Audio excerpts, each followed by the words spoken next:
Perfect. Well, All welcome yours. everybody. I mean, please, Veronica, just you start and let me know.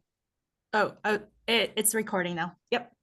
All right, well, welcome everybody. This is TAB, our monthly April meeting. This is my first time hosting the meeting, so if I make any mistakes, please let me know. Jump in and let me know. I don't know who goes over the technical rules, Veronica, right?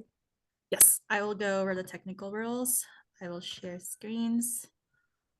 If everyone could let me know if they're able to see it.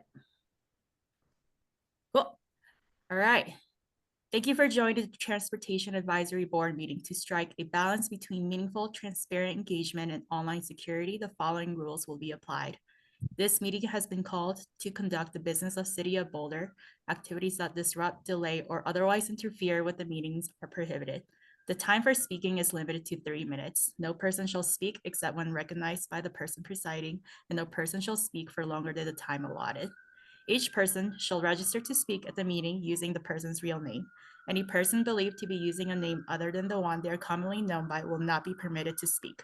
Please use the raise hand function to be recognized for public comment. If you're on the phone, you will need to press *9 to raise your hand and *6 to unmute. No video will be permitted except for city officials, employees, and invited speakers and presenters. All others will participate by voice only. The person presiding at the meeting shall enforce these rules by muting anyone who violates any rules. The Q&A function is enabled. It will be used for individuals to communicate with the host. It should be used for technical and online related questions only. If an attendee attempts to use Q&A for any reason other than seeking assistance from the host, the city reserves the right to disable that individual's access to chat. Only the host and individuals designated by the host will be permitted to share their screen during the meeting.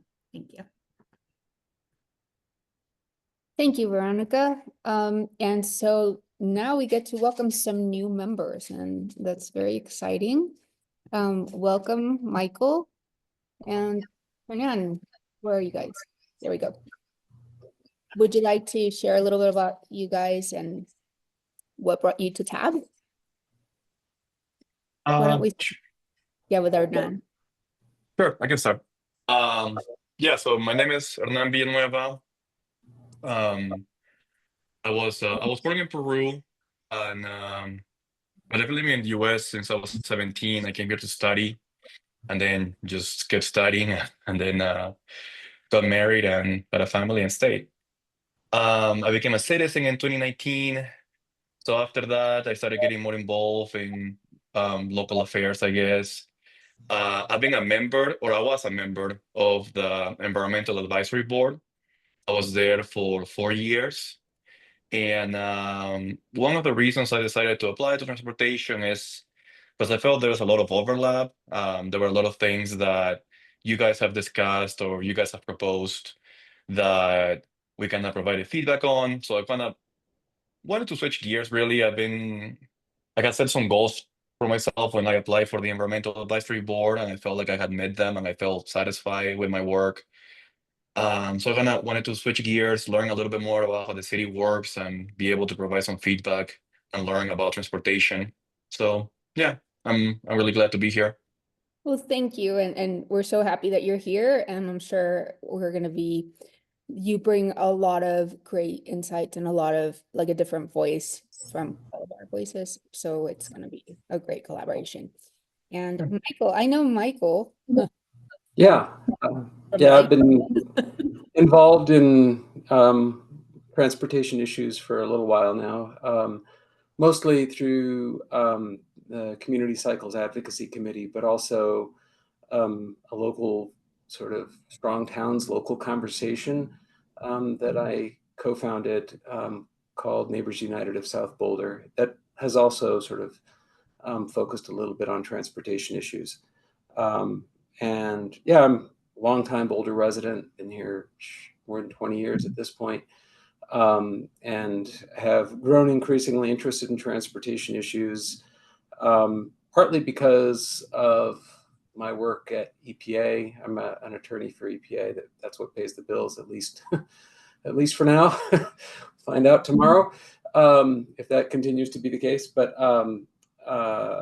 yeah, I've been sort of concerned about the impacts of climate change and aware that real progress on that is likely to take place at the state and local level.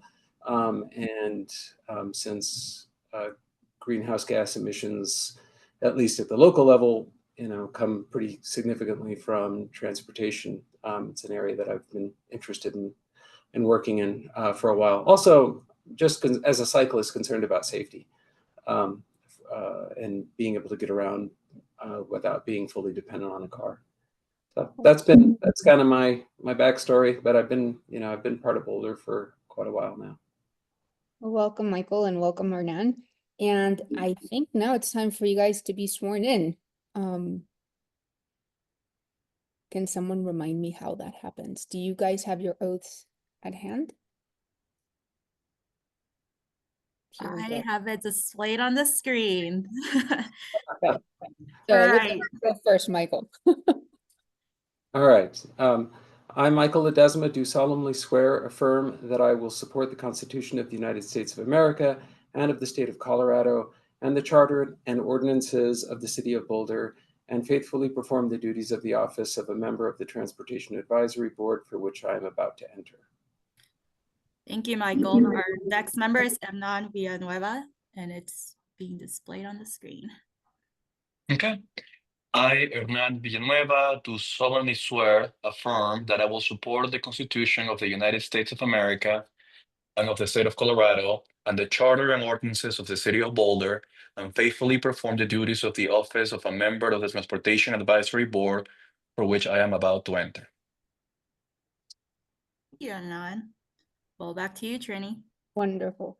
Well, welcome, and we're really, really excited to start this new cycle. And with that come the election of the officers, which is kind of bizarre because we kind of discussed this and how awkward and bizarre it was going to be because I'm leading the election process. But yeah, so this is when we all vote for whoever we believe should be in these positions. And we have a moment for elections or nominations, sorry. So does anybody want to nominate anybody for chair? I'll just speak up. Hi, everyone. Welcome, Michael and Hernan. I nominate Trini Willichin to be chair of the Transportation Advisory Board. Does anybody second that? Or is that how, or do we just vote? I second. Thank you. And so do we vote? We take a vote. Say All aye. in favor? Thank you. No, it looks like I'm chair. Thank you, everybody. I'll do my best. Now, the second position is vice chair. Would anybody like to nominate someone as for the position of vice chair? Yes, I nominate Darcy Kitching to be vice chair. And I second that. So everybody, please vote. Everybody wants, say aye, vote with their hands. So it's unanimous. Darcy, you're our vice chair. We're so excited to have you. And secretary, we've had Secretary Meredith for as long as I have been here. And would anybody like to nominate Meredith? I would like to nominate Meredith. I second. All in favor? It's great. Aye. Yes, Meredith is the best. Yay, Meredith. It looks like Meredith, if you're willing. Oh, you're muted, Meredith.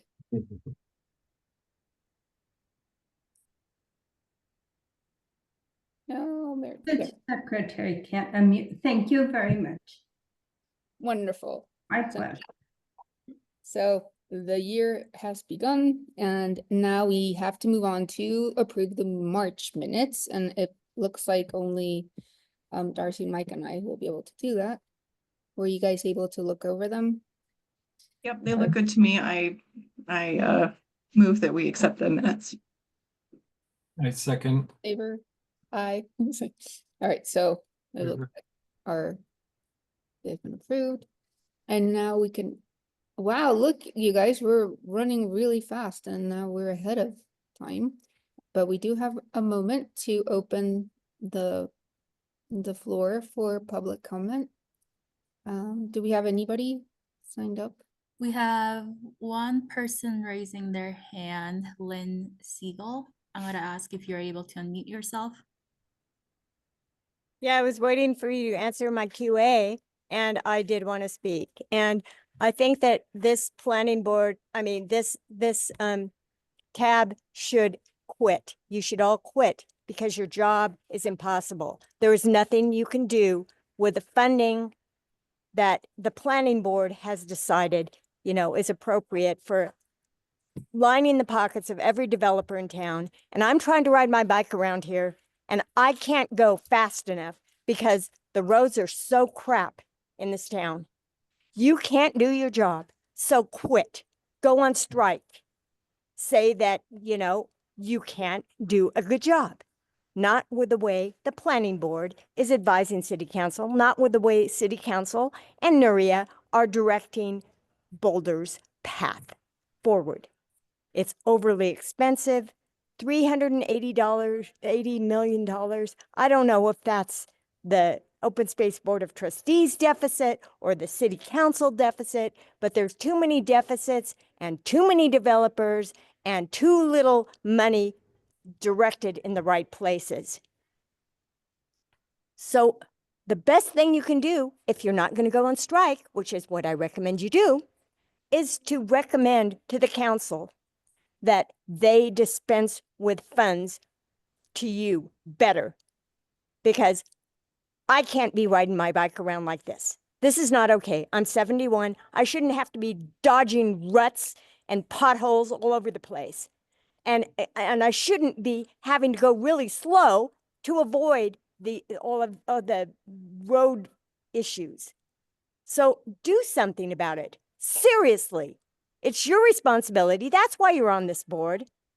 So what are you going to do? Because I haven't seen any change, and I've been here since 1987. And it's pitiful what this town has come to. You know why it's so expensive?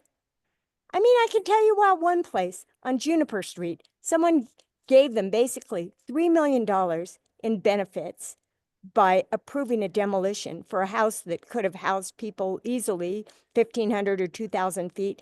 They'll put up a $10 million place. And they got it because, they're on the confluence of the flood zone. Well, they shouldn't have bought on the confluence of the flood zone if they didn't want to be constrained in the way they can build there. Why should the city be giving them a handout of $3 million bucks? Basically, there's probably even more. Just because, their poor developer can't build the way they want to because the confluence of the flood zone in the back. This is pitiful. It's revolting. It's disgusting. You ought to do something about it, really. I'm sure that I'm not telling you anything that you don't already know. I'm not, at the risk of stating the obvious, I'm saying these things. So what gives? How do we live like this? This is not okay. That's why I am at the dairy trying to go to a film thing, and I'm here testifying on behalf. Thank you, Lynn. We have to move on. Now it's time for our Transportation Capital Improvement Plan overview. I think Garrett's going to be in charge of that presentation. Oh, I believe maybe we have a different agenda posted. I think staff, were you on deck for the CAN item? I'm sorry. I think I'm back. I was frozen for a second. Yeah. We're happy to start with CAN if that's Oh yes, I'm sorry. I skipped it over. Yes. So I'm so sorry. First, yes. So if Stephen and Melanie would be Great. so sorry. No, that's okay. Thank you, Trini. This is Valerie Watson, Interim Director, Transportation and Mobility. And before I hand it over to our amazing team, I just wanted to say a quick welcome to our new tab members, Michael and Hernan. Thank you so much for serving with us. We are excited to work with you. As we move on to this agenda item, I just wanted to say real quickly that we were able to have a really great conversation at council last Thursday night. I encourage all of you on tab to watch the recording of that study session item with council, especially the Q&A afterwards, just so if it's of interest for you as you consider the work that we'll be doing together this year, you can hear some of the thoughts from council. And I know that our team tonight will give you a quick summary of some of the things that we heard last week. But just wanted to mention that and excited to turn it over to Stephen to introduce this item. Yeah, thanks for that, Valerie, and nice to see you on the call, Hernan and Michael. So for those who don't know me, my name is Stephen Rijo. I'm the city's transportation planning manager, and I'd like to say a few words before turning it over to the team. We have much to celebrate tonight in terms of the incredible progress we've made since 2022 on so much of our street network. Travel safety for all is at the heart of the project status updates you will hear tonight, and along with our Vision Zero action plan implementation progress, we are transforming our transportation network to honor our community's Vision Zero commitment, that when mistakes do happen on our system, they don't result in death or serious life-changing injury. I'd like to recognize my colleagues in transportation and mobility for the unprecedented acceleration of our project development process. In response to TAB and Council's bold vision, we've aligned our department structure and created new internal processes to accelerate our work while still performing inclusive, equity-focused community engagement. We've strategically pursued external grants and realigned our limited local dollars for both design and construction funding to support this tangible process. And we've kept to a rigorous schedule to keep the initiative on track, often navigating multiple intensive project processes simultaneously. Over the last year, staff have certainly raised the bar, and I'm truly honored to support their efforts every day.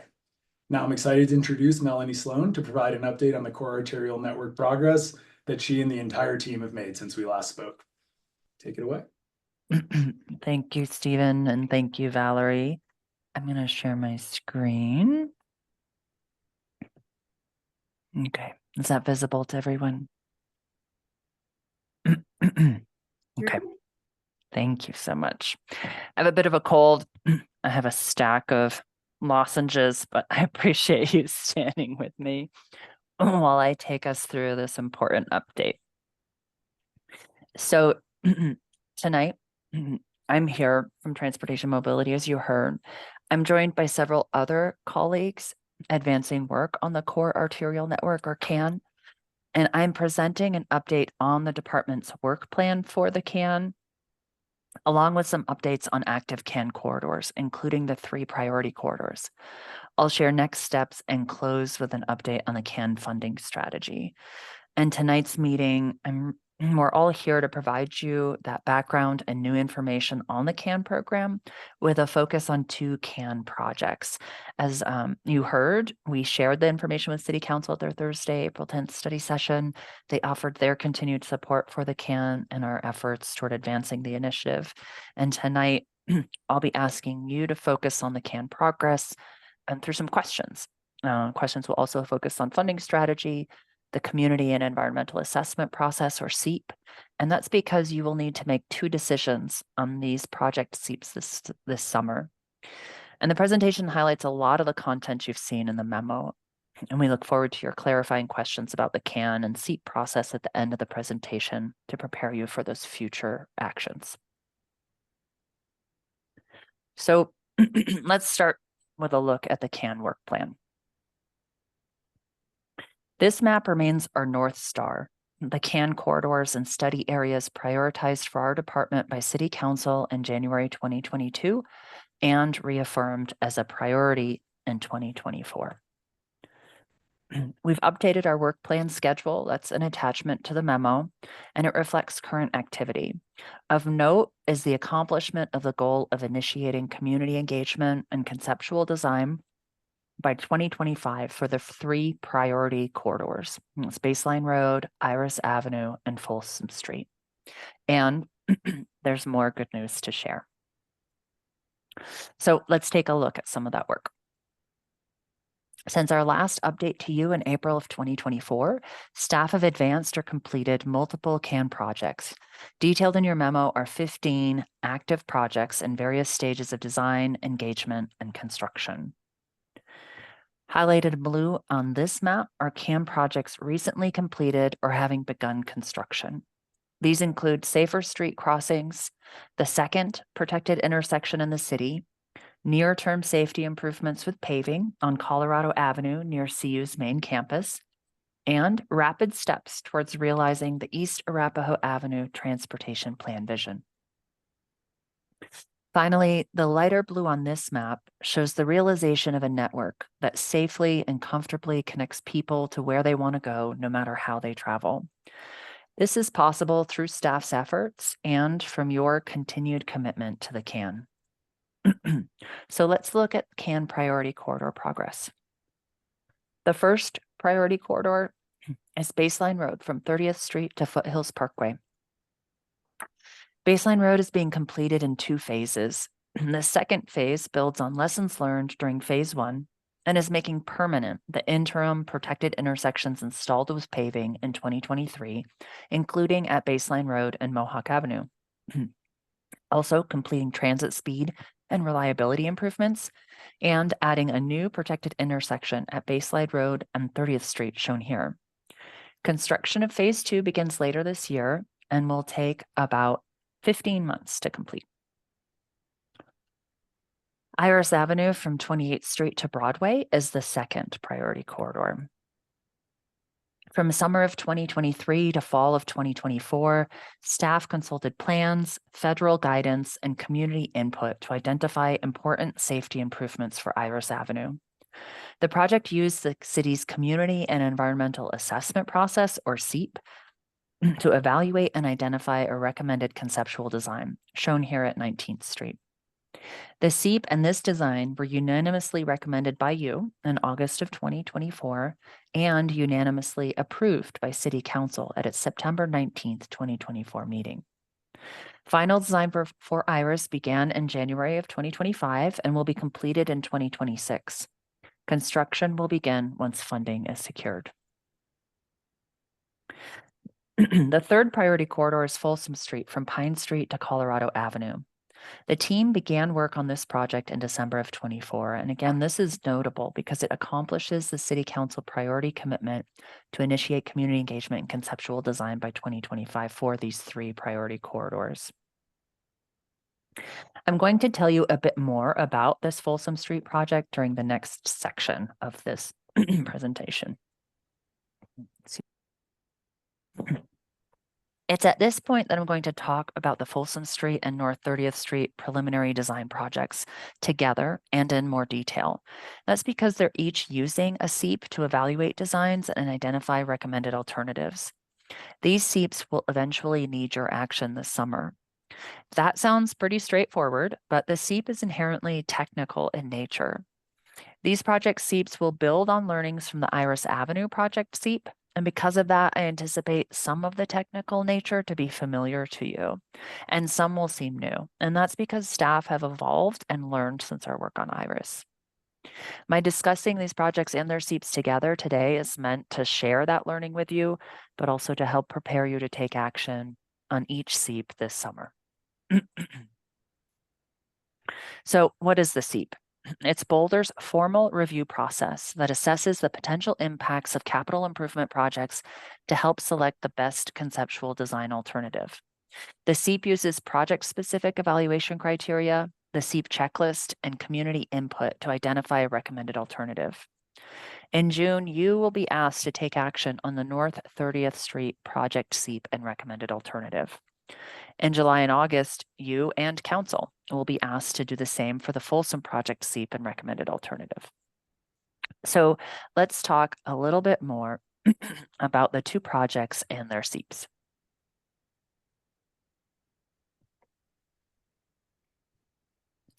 We'll look at the Folsom Street Safety Improvements Project from Pine Street to Colorado Avenue first. This section of Folsom Street is a vital corridor to the city. Its unique challenges like roadway constraints and differing land uses leads us to consider the street in 3 segments: shown here, north, central, and south. Each segment experiences diverse travel patterns and user needs. For example, the north and central segments see the most vehicles, and the south segment sees the most people walking and biking. Despite these variations, the street is multimodal. All segments serve thousands of people walking, biking, riding transit, and driving the corridor every day. And yet, crash patterns place Folsom Street on the Vision Zero Action Plan's high-risk network and the Denver Regional Council of Governments high injury network.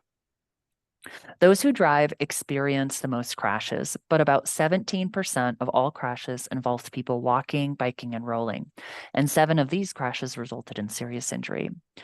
Alarmingly, 100% of serious injury crashes involved these vulnerable road users.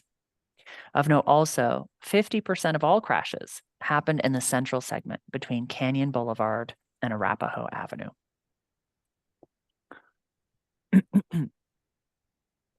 Excuse me, The Folsom team has been in the community since December of 2024, talking to businesses, students, community partners, and others, both in person and virtually, to hear their priorities for the future of this street. What staff learned is that the community and businesses share a common goal: a safer, more vibrant Folsom Street. People want slower vehicle speeds and for everybody to have the space and time needed to travel more safely. Travel time and reliability, including for transit, is also a priority. And everyone saw potential for Folsom to become more intuitive, welcoming, and vibrant. So staff developed 3 conceptual design alternatives that each balance the key community and business priorities of safety, travel time, and urban design, but differently.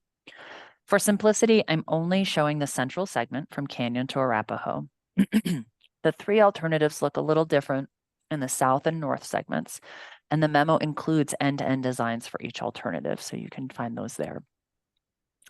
Alternative A prioritizes maintaining existing vehicle lanes between and at intersections, potentially minimizing space to improve intersection safety, requiring narrower sidewalk and sidewalk level protected bike lanes, and in some places, combining these 2 into segments of multi-use paths. Alternative B prioritizes safety with protected intersections, improved mid-block crossings, widening or adding sidewalks and on-street protected bike lanes by repurposing vehicle lanes at and between intersections to create the needed space. Alternative C seeks a compromise between alternatives A and B by selectively repurposing vehicle lanes between intersections. That's a northbound lane north of Arapahoe Avenue and a southbound lane south of Goss Street, while widening or adding sidewalks and on-street protected bike lanes. Now I'll switch to the North 30th Street preliminary design project from Arapahoe Avenue to the Diagonal Highway. North 30th Street serves a diverse community of people living in market rate and affordable housing communities shown on this map, including several Boulder Housing Partners properties from Boulder Junction north to the Diagonal Highway. It also serves a significant amount of multimodal travel, with thousands of people driving, walking, biking, and taking transit on a typical day. But the street poses serious safety risks. Most drivers who exceed the posted speed limit of 35 miles per hour do so by 4 to 5 miles per hour. And existing intersection designs contribute, resulting in 56% of all crashes happening at 3 intersections: Arapahoe Avenue, Pearl Street, and Belmont Road. Tragically, 13% of all crashes involve people walking, biking, or rolling, and 2 out of 3 serious injury crashes involve these vulnerable road users. For these reasons, North 30th Street is on the Vision Zero Action Plan's high-risk network and the Denver Regional Council of Governments high injury network. Engagement focused on people who don't typically participate in city processes by meeting people where they are, at places like the bus stop, the grocery store, school, and also holding focus group discussions in neighborhoods and apartment buildings, including Orchard Grove, Boulder Junction, and Bluebird Apartments. At all events where Spanish-speaking community members may have been in attendance, Spanish language interpreters or bilingual staff were available. And staff heard a lot of ideas from the community and businesses for how North 30th Street could be better. Their priorities were consistent and clear. People want improved safety. They want reduced vehicle speeds and safer connections along and across 30th Street. Travel time also for transit was important, as was preserving street trees and other urban design elements.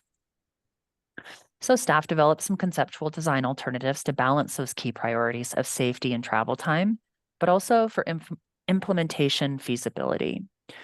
Implementation feasibility is a priority because the city was awarded Safe Streets for All federal grant funds for final design and implementation on 30th Street from Pearl Street to the Diagonal Highway and the 30th and Arapahoe Avenue intersection.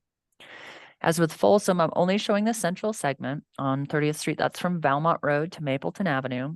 And that's just for simplicity. You can see the end designs in your memo. Alternative A prioritizes travel time by maintaining vehicle lanes, which minimizes space for safety improvements like protected intersections, wider sidewalks, and protected bike lanes. Alternatives B and C prioritize safety by repurposing lanes to make space for important safety improvements, but this increases travel time. Also, alternatives A and C provide protected bike lanes at sidewalk level, which would require roadway reconstruction. Alternative B provides protected bike lanes within the existing roadway, and so will not require roadway reconstruction. Oops. So there are trade-offs between balancing the community and business needs for safety and comfort with travel time. And for Folsom, the importance of urban design is key to the main street's vitality. And for North 30th Street, implementation feasibility is key, and that's because of those awarded Safe Streets for All funds. Emergency response is key to both streets, but especially North 30th Street, and that's because both the city's police and fire departments have stations located directly on or near to the corridor. And the community prioritizes the environment. Each alternative's impacts, such as to the floodplain or air quality, are also key. So let's look at each of these to better understand their role in the draft SEEP evaluation. Starting with safety. People consistently prioritize reduced vehicle speeds on both corridors. And we know that doing so is a powerful way to reduce crashes and crash severity because vehicle speed increase the risk of serious injury and death. Reducing vehicle lanes helps to reduce speeds. Both projects include alternatives that repurpose lanes. People also see these multimodal streets as needing to provide space for the many users of the street at intersections and between them. And repurposing vehicle lanes can provide that space needed to ensure everyone can travel comfortably and safely. Both projects include alternatives that repurpose vehicle lanes.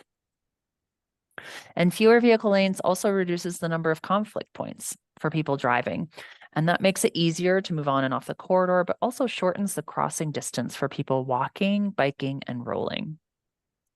Removing right turn bypass lanes like the one shown on the right at North 30th Street and Canyon Boulevard reduces potential for conflict at intersections too. The North 30th project looked at the number of people using bypass lanes and used traffic modeling to determine where removing them is appropriate. Several bypass lanes are no longer needed because the changing land uses and shopping patterns on North 30th since the last time improvements were made to the street. Both projects include alternatives to reduce conflict points, but only the North 30th Street project includes designs that remove right turn bypass lanes.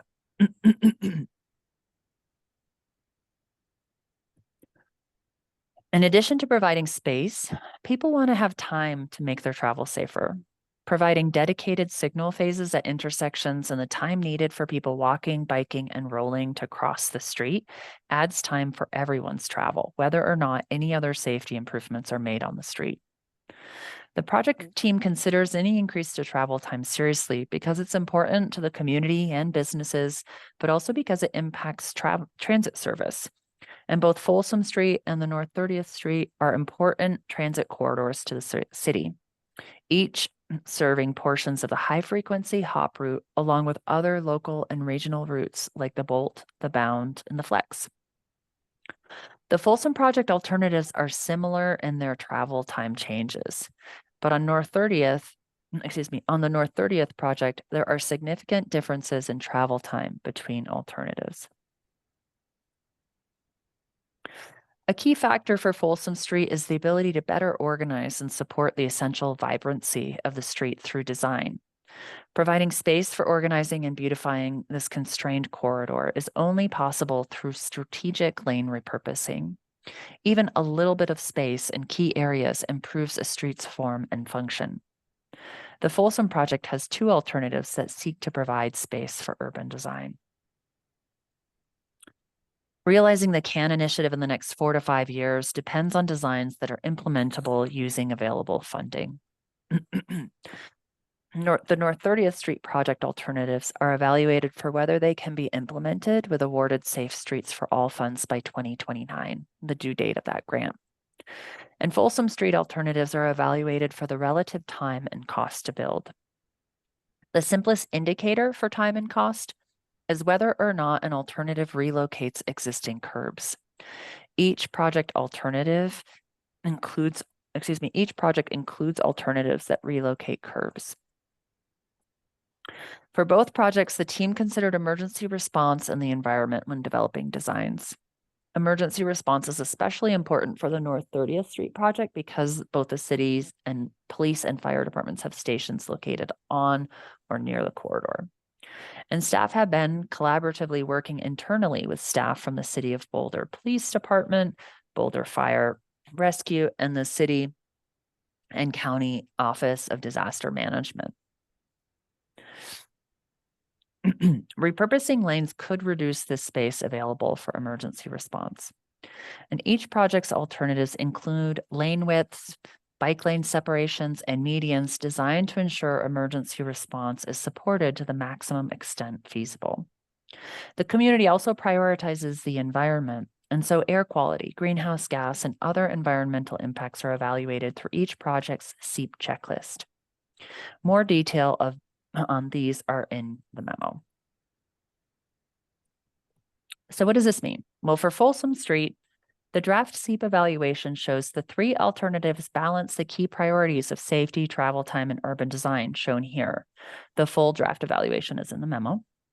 The project team will be collecting community input this month and will consider that when finalizing the SEEP and identifying a recommended alternative next month.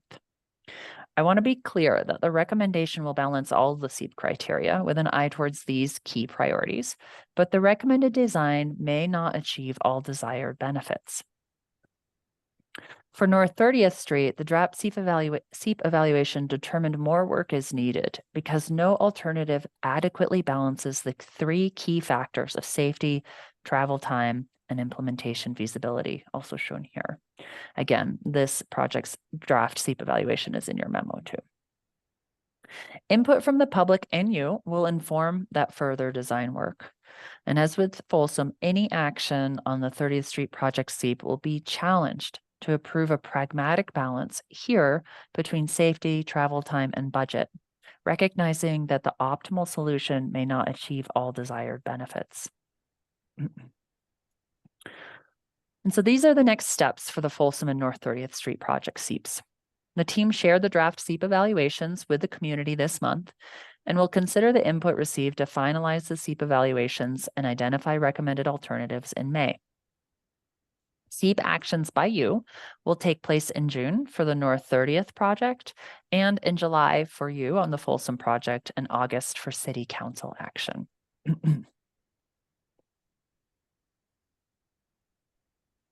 Okay, so now let's talk a bit about funding and how that relates back to our updated work plan schedule.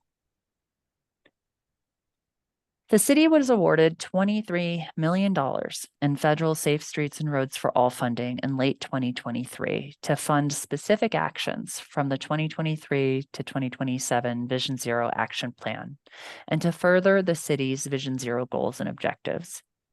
$9 million of the Safe Street funds are specifically to complete final design and implement the recommended design on North 30th Street from Pearl Street to the diagonal highway and at the Arapahoe Avenue and 30th Street intersection.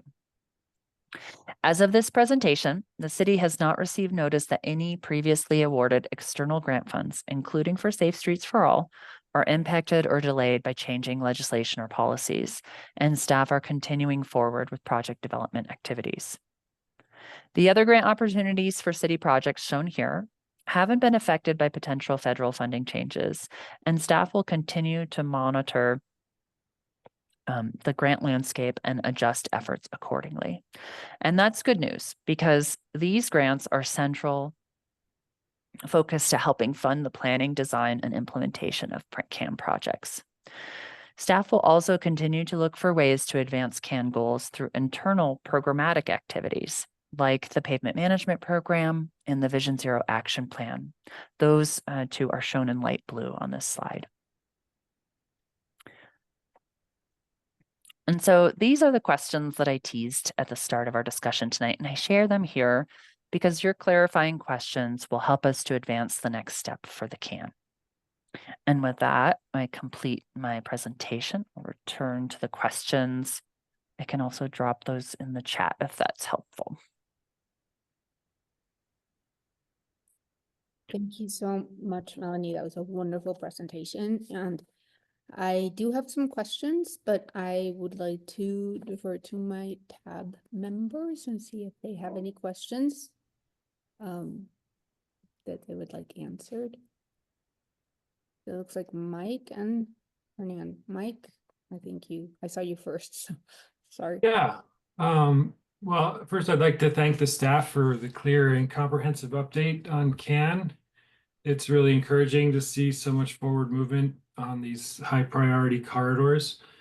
And I wanted to clarify something that was confusing to me, but I think I figured it out. You talked about North 30th Street. None of the alternatives fully satisfied the criteria.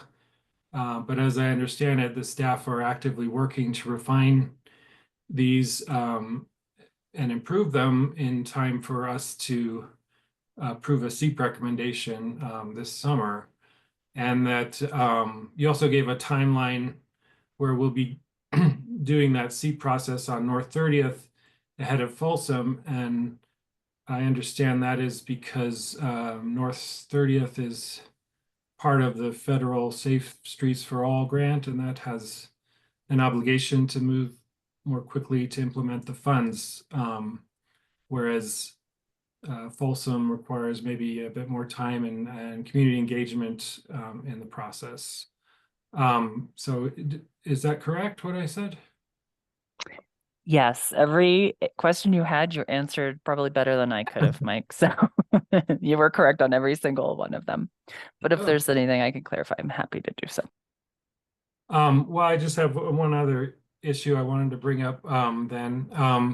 Just wanted to echo comments from several city council members Thursday's study session supporting the importance of trees on our public streets, and in particular Councilmember Folkert's question, the SEEP evaluation criteria and the apparent lack of consideration of urban heat islands and the way designs with asphalt scored better on water conservation than designs with trees. I don't have any expertise on the SEEP process myself, but that would seem potentially short-sighted. And I just wanted to say urban trees are not just aesthetic. I'm sure you know they're critical for cooling our streets and supporting mental and physical health, managing stormwater and enhancing the vibrancy and creating places where people want to be. So I hope that I'm sure that's part of your consideration, and just wanted to emphasize that as well. Thanks. Thank you, Mike. Hernan? Hi. Yeah, thank you for the presentation. It was very informative. I do have a few questions though, like mainly since I'm new to this, I want to understand a couple of things. On slides, on page, I guess 37, yeah, slide 37, 38, you have these tables with alternatives, and for the 4 different criteria, you have scores that range from some negative value to a positive value. What do they mean exactly? And why will 30th have a different range than Folsom, for example? Or even within each criteria, they go from 16 and to 12 to 20 to 16, whereas the other one is all 5s. Like, what does those numbers mean, really? Besides just, the green or red. Like, what's the difference between a 1.3 and a 1.7 or a 1.7 and a 3.3 exactly? Like, what does that mean? Yeah. Excellent question. And in trying to distill a lot of information, that was one that might not have been clear. So I appreciate you asking. So each category of evaluation criteria has multiple criteria within it. For example, transportation traffic operations could include things like travel time, but also other factors as well. And so each project is using similar evaluation criteria, similar processes, but they're distinct to each corridor as well. And so there's a set of quantitative and qualitative approaches that we use to calculate and apply a score. And on the Folsom Street project, they chose to do this average and reflecting the scores within each category, whereas the 30th Street project chose to do a sum. And so that's why you see different ranges between the two projects. Okay. And how objective is this? Like, how much is just kind of like, I mean, I still don't understand what they mean. Like, if, I mean, like, it seems like, how do you get to a 4, for example? How do you get to a 3.3? How much of that is just objective? How much of that is just like a vibe? Like at that point, I don't understand. Yeah. And just to be clear, when the SEEP comes to you in June for the North 30th project, and when it comes to you in July for the Folsom Street project, you will see the full SEEP documentation defining each of the criterias, the methodologies, the sources referenced for any quantitative and qualitative scoring. It will all be defined and explained. And so it's kind of summed up here, but that's just to say there is more information about each of those, and that will be available to you when you receive the final SEEP evaluation and recommendation. Okay. So basically, I should just wait and get that information later. Well, and also, Hernan, I appreciate you asking this question about methodology. If you look in the memo, page 30, that gives a closer look at the SEEP criteria and how, so this would be in the packet materials online. You may not have accessed that yet, but it does. Wait, which give one you is that? Is that I got So- three PDFs. Which one? You got right. So you received the presentations, right, through email, but you have to go online to our materials. I can also email this to you if you want, but our materials are housed in the city of Boulder, sort of, I forget what it's called. What's it called, Trini? Yeah, there's a documentation source, and that's where all of the detailed memos are for each of our meetings. And in there on page 30, you'll see more of the criteria for the SEEP. But like I'm That's interested. that's the memo from Thursday, right? Yeah. Is that the memo from last Thursday? I see on the page on page 30th. It's a little more Comparison of defined. results between alternatives. Yeah. That one. Okay, great. yeah. Okay, So that gives you just a Good. closer look at the criteria. But there's some explanation following that. But Melanie, I'll just to piggyback on that a little bit. I appreciate you. I appreciate that we'll be able to kind of go through that process this summer, because I think that'll help us understand how each of those criteria are weighed and what they really count for. I think that that's of interest to all of us. So thank you. So Thank you. basically, negative means it will make it worse, and then positive, it will make it better? So each of the criteria has that range, and you can see in the legend, like if you were looking at page 30 where Darcy was talking, up at the top, might improve existing conditions or worsen existing conditions. And that's quantitatively within that range where it would and how and to what level it would change. So it would take it away, or it would like Mhm. bring it closer. But those are Mhm. based on professional judgment, correct? Well, some of it's quantitative. There are definitely resources and research that will quantifiably show perhaps how many miles per hour speed reduction a certain proven safety countermeasure will do. Okay. There's also That's important. qualitative pieces. Mhm. Yeah, So you'll right. I the think SEEP will those detail both. measures and then the judgment that's used in the qualitative is also important to note. These are, these are the kinds of things I do as well. And so it's of interest to me how those are weighted. And yeah, thank you. Well, thank you guys so much for all the feedback. And I just wanted to add, I mean, I love that the key word in this whole presentation was safety.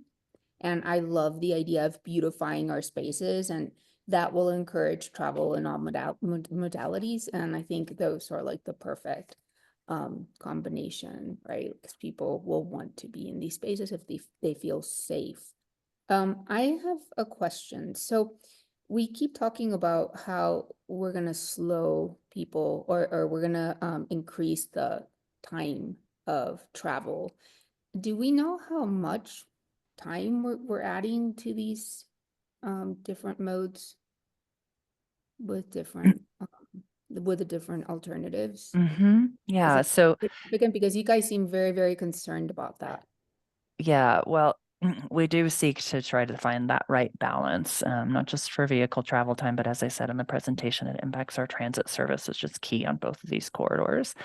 And so in the evaluation, the SEEP evaluation and the project-specific evaluation criteria, the transportation operations does look at travel time, and the open houses, the virtual open houses are still both available on the Folsom Street and North 30th Street project pages, and you can find in there the results of those early traffic modeling on the design alternatives. And as you noted, we do look at that, and it is one of many factors that we consider, including, like you mentioned, Trini, the safety aspects, and we're trying to balance all of these pieces for sure. Okay. And is there any way that we can know what the ratio, like car head and car cyclists, and of the usage of who's using these roads more in order to kind of determine? I mean, I know that cars will ultimately, well, not necessarily, like it would just be an interesting, like, additional, like, source of data to understand on those roads more. Yeah, and so that, value. yeah, so what we found to the specific quantified travel time changes on North 30th Street, when you go into that virtual open house on the project webpage, you'll see where we showed travel time can increase for most trips. That's like about 95% of all trips that go on that corridor. With the alternative that prioritizes maintaining vehicle lanes, travel time can increase anywhere from 6 seconds to 2.5 seconds. And again, remember, every change to that street is going to include those safety improvements on North 30th at those high crash intersections. That's Pearl Street, Belmont Road, Arapahoe Avenue. And that's why even with maintaining vehicle lanes, we see that travel time increase. When we add additional safety improvements to the street, that travel time increase can go anywhere on average up to 4.5 minutes of additional travel time. And then for Folsom Street, we saw, again, just like the North 30th Street project, the basic safety improvements at intersections will increase travel time for everyone. So that has an alternative that maintains vehicle lanes that sees a little over a minute of average added travel time. And then the other alternatives that repurpose lanes to get that space for additional safety improvements or urban design or other benefits. Those are going from 1.5 minutes-ish, somewhere around 1 minute, 10 seconds, 1.5 minutes additional travel time. And that you can also see in the virtual open house. Thank you so much. And Megan. if I might, Trini, could I just add to, I think Melanie gave a really good overview of that. And I just wanted to highlight for CAB members that when we report on these metrics and use them in our SEEP evaluation, these are end-to-end corridor travel times. And that is kind of giving you all a most case scenario, but not necessarily how everyone uses the corridor day to day. So some trips are not originating at one end and going all the way to the other. Often people are crossing the corridor or are on the corridor for just a block or two. And so what we offer here in this information and to your question, Trini, is a pretty broad look at the operational considerations for the street from a vehicular and transit perspective as just one of many criteria that the evaluation is looking at. And it's kind of a most case, if that helps to give some context. Thank you so much, Valerie. Yeah, it does. Absolutely. Michael Ledesma? Yeah, well, first, thank you for the excellent presentation and for slogging through it, Melanie, with the benefit of the lozenges that seem to be keeping you from coughing.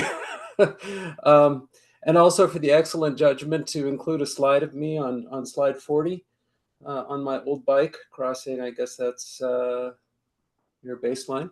But anyway, I had 3 questions. Valerie kind of anticipated one of my questions, which was, what do we have a sense of what percentage of folks are making that full trek from north to south on 30th Street? Or, you know, is there some sort of segment by segment analysis of the kind that we saw on 30th Street? And then another question is, I recall you saying that on Folsom, that alternative A has relatively little room for intersection safety improvements. And then, you know, I would gather that B has far more. And I'm kind of wondering, is C somewhere in the middle? Or does C leave enough of the road space allocated to cars that the intersection improvements are still not even feasible with alternative C? And then let me see, my third question also relates to Folsom. And it's sort of a difference between what I see in the Folsom designs and the 30th Street designs. In Folsom, there's looks like a 2-foot median of some sort. And I don't see a corresponding kind of median in the 30th Street design. And so I'm kind of wondering what role that plays on Folsom Street.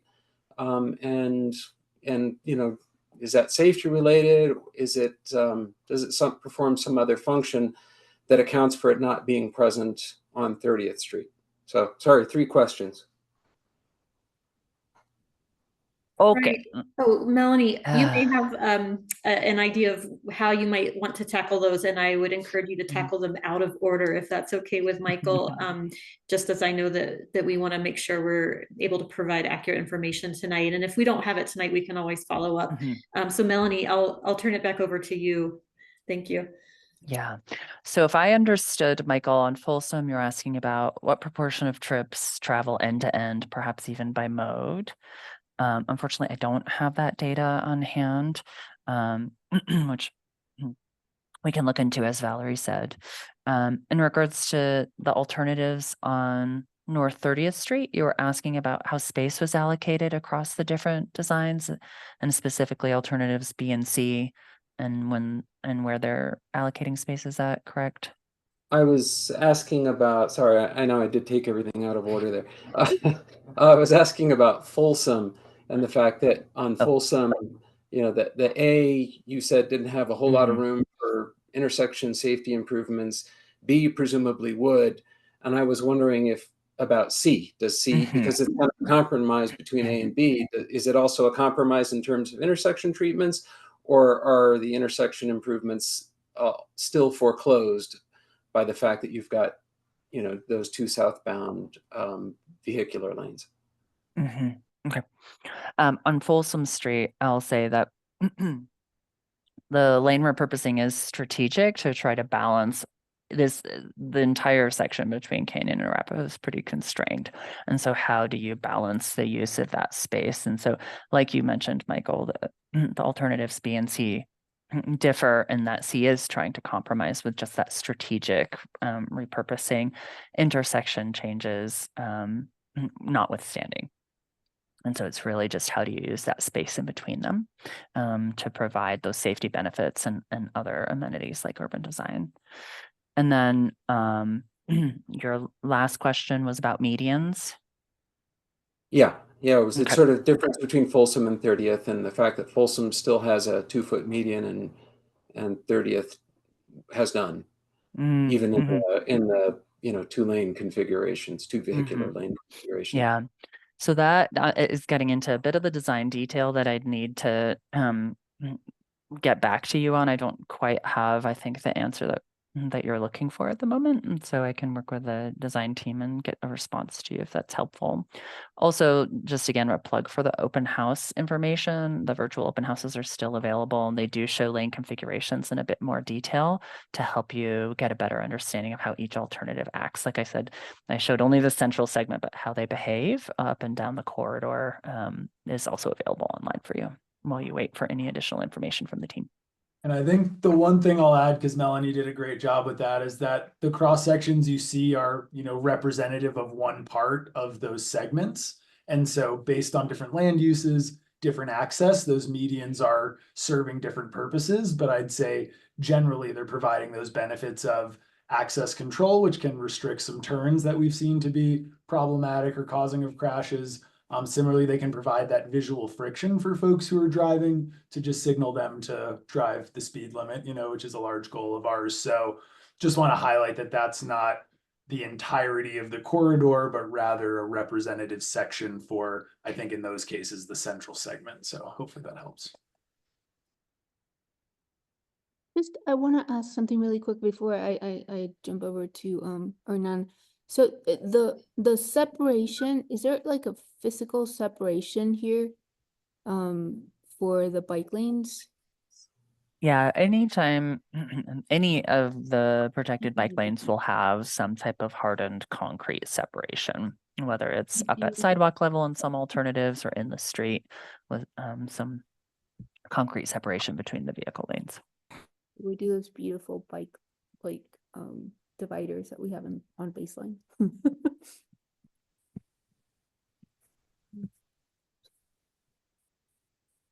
So Hernan? Yeah, sorry. Just one follow-up question to what I asked earlier. I was looking at the page 30 on the council memo. So I just wanted to understand like the criteria. So like we divide criteria into traffic safety, transportation, transit, safe connections, and all the other two. Since they have different score ranges, does it mean like some of them are more important than others? Or like staff or the community places more emphasis on those, or just that there's more stuff to assess in those categories? Yeah. No, it does not. To be really clear, the higher score does not mean it's more important. In this case, page 30 in the memo is looking at North 30th Street. That project chose to sum the criteria as opposed to do any type of averaging. That Folsom Street, different project team chose to average. And so that's probably throwing you off when you're seeing different numbers. But even within 30th Street, you might see smaller ranges like transit service 311, whereas traffic safety is up in the 12s. And so I hear you saying, is that telling me traffic safety is more important? It just means that traffic safety has more individual criteria within it. And so when you sum those up, you're getting a higher number than what you do in transit, which has only a couple of criteria. So, okay. So I guess in that case, the evaluation score in total should be weighted because I guess a 3 out of like a traffic safety, a 3 out of 32 would weight more than a 1 out of 40. Mhm. But the alternative A, for example, is all like a straight sum Mhm. without waiting for the criteria. So that's what I was asking. Like the way it is right now, the negative 10.3, since it's not weighted, it seems like transportation operations is more important than traffic Mhm. safety and all the others, and transit service is the least important. But if it was weighted, then each one of those categories will have the same influence in the final score. Yeah, Does that make I sense? hear, yeah, it does. And I hear what you're pointing out as a potential concern, and it might skew your interpretation when the SEEP comes around. So I'll take that back to the team as we revise our SEEP and finalize it to present to you, that weighted averages might be the better approach for sharing SEEP evaluation scores. So I'll note that and bring it back Cool. to the Just wanted to team. clarify that Yeah, before we appreciate got it. the actual document. Yeah. Okay, cool. Thank you. Well, thank you so much, Melanie, for a wonderful presentation and answering all our questions. If no one else has any more questions, we can continue and move on to our next presentation, which will be given by Garrett, I believe. Yes, thank you. Garrett's here. I'll let him introduce the item. Yes, that would be amazing. Good evening. I'm Garrett Slater. I'm the Capital Projects Manager for our department. And I am fortunate to be joined by Brian Wiltshire and Lizzie Mers, who are both engineering managers on the team, as well as joined by Karen Steiner, our financial analyst for the Transportation and Mobility Department. And we're pleased to be speaking with you this evening about the Capital Improvement Program. And I am not good at talking and clicking buttons at the same time, so give me just 1 second to click the share button. And no, you don't want to see that.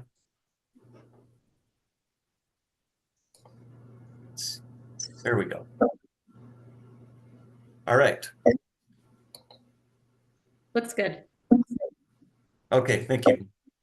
So we're going to talk about what a capital improvement program is first. Then Karen's going to speak about the funding that comprises our capital improvement program. Then Lindsay's going to provide an overview of our programs, and Brian will wrap us up with an overview of the capital projects that are in the 25 to 2030 CIP. And then we'll talk about next steps and answer questions that you might have from there. So we'll start with the question, what is a CIP? And why are we talking to TAB about a CIP? And so if you take a look at the Boulder Revised Code, and the city code is the set of rules and laws by which we govern ourselves, and the section that pertains to the Transportation Advisory Board, which Hernan and Michael are familiar with after being inducted to incorporated or integrated rather into the TAB. You're familiar that the second priority you have is reviewing environmental assessments, which you've started the process tonight with 30th and Folsom. And then secondly, on that second item is reviewing capital improvements. So you're fulfilling your duty by reviewing the capital improvement program as TAB. And the capital improvement program is the way that we tackle individual projects and infrastructure needs and system needs around the community for transportation. And this differs from the operational budget, and that the operational budget addresses more routine, day-to-day type of matters. So the operational budget will cover things such as snow and ice response, filling potholes, being able to take care of traffic signals when they need minor repairs. And so that lives in the operational budget, which is approved and reviewed by City Council.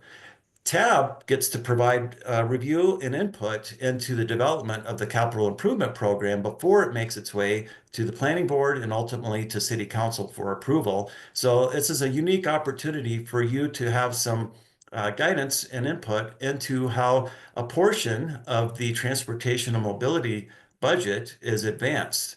And unlike the operational budget, which is done 1 year at a time, the capital improvement program is done 6 years. Only the first year is locked in. The out 5 years is more of a program. It can change from year to year, and historically it has modified a bit as we go, depending on how tax revenues are doing and how our project budgets are looking. And so we are here tonight to provide an overview of the 25 to 2030 capital improvement program, which was approved by City Council and recommended by Planning Board and TAB last year.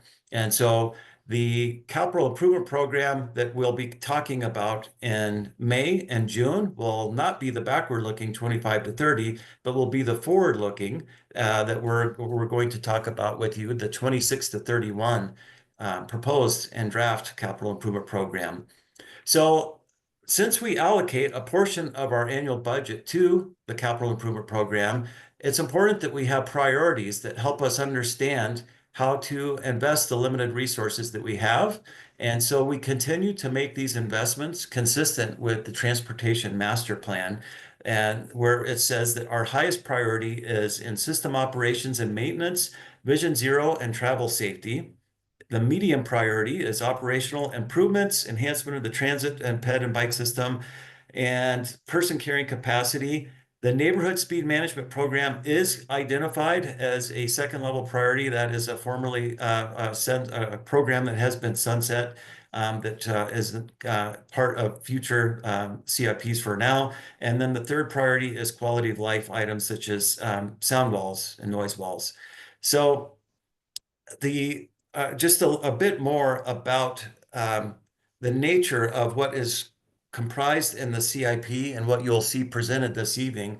I always like to use the metaphor of a home.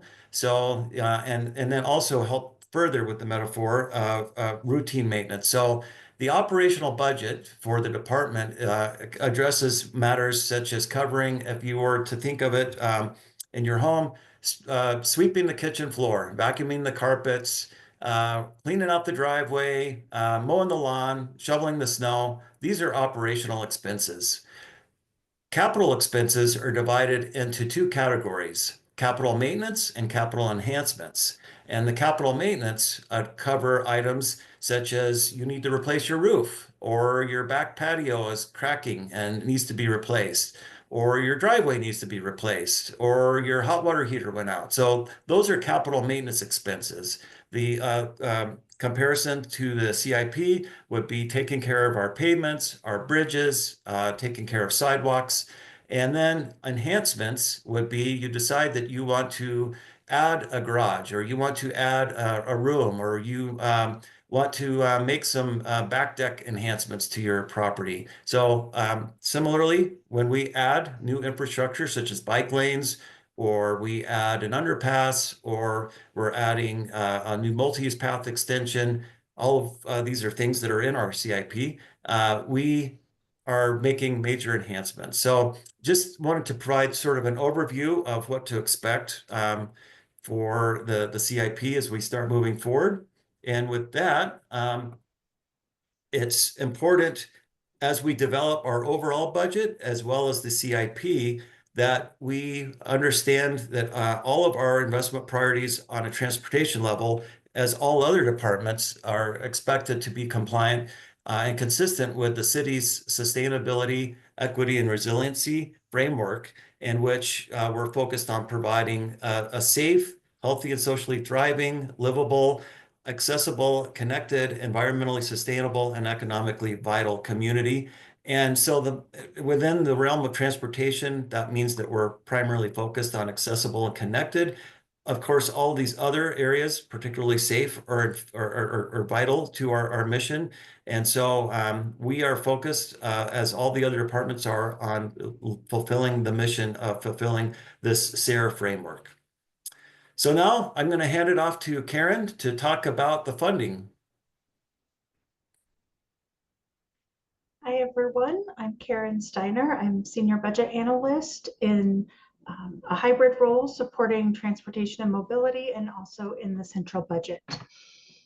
So first, as we transition to talking about how the CIP is funded, I want to talk about the size of the Transportation and Mobility Capital Improvement Program. So over the 6-year period from 2025 to 2030, the current approved CIP, we have 118 million in planned spending in the capital improvement program. Of that 118 million, 80.1 million is City of Boulder funding, and 37.9 million represents grant funding that we have. On average, this equals a planned spending of approximately 18.1 million each year.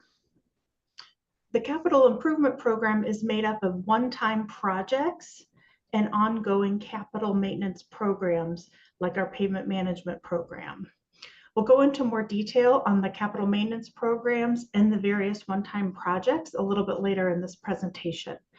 For now, I just want to point out that our ongoing capital maintenance programs comprise approximately 9 million of our annual CIP budget each year.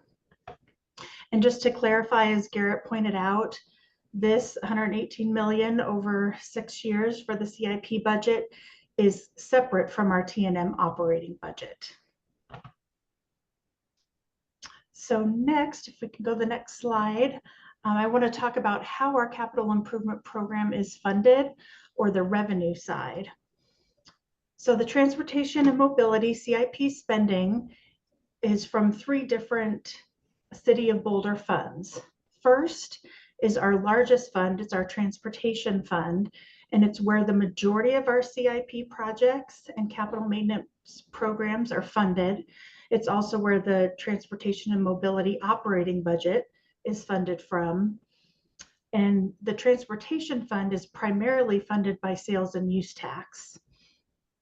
You can see on the graph to the left, sales and use tax is the large darker blue section that makes up over 70% of our funding. And I'll talk a little bit more about that in a minute. Our second fund is our Transportation Development Fund. This is a much smaller fund and includes a few of our CIP projects that are associated with growth and development. And this is funded from development fees and excise fee revenue. Last, we have our Boulder Junction Fund. We currently don't have any projects in that fund, but likely as phase 2 of the Boulder Junction development begins, we will fund some projects out of that fund as well. So moving to the chart on the left, yep, thank you. You can see, as I mentioned, 70% of our funding for the 3 City of Boulder transportation funds, 70% of that comes from our sales and use tax.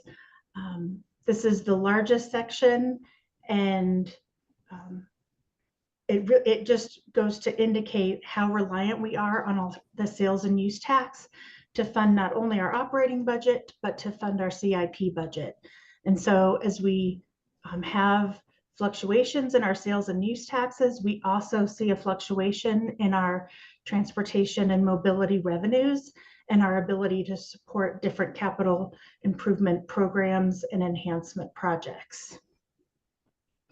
Other sources indicated on the chart include our Highway Users Tax Fund, also known as the gas tax, and grant funding. Both of those segments are approximately 10%.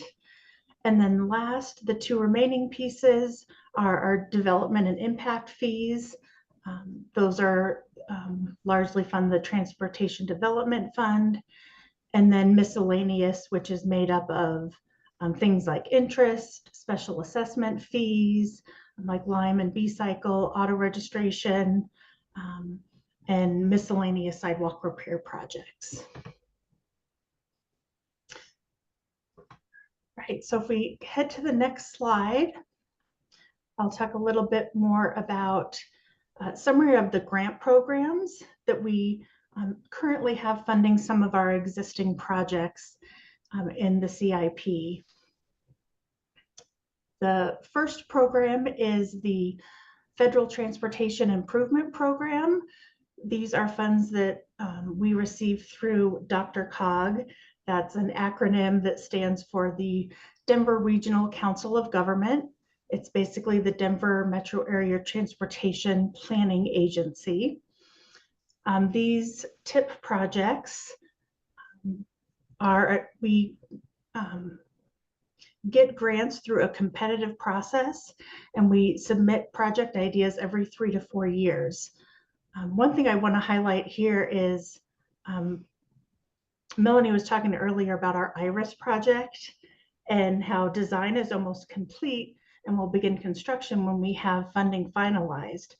They're doing those kind of planning and designs really helps us in the competitive process for getting grants, because it really sets us up in our grant applications to show we've already done the work, we have some designs figured out, and it really helps in that competitive process for us to be competitive to get those TIP grants.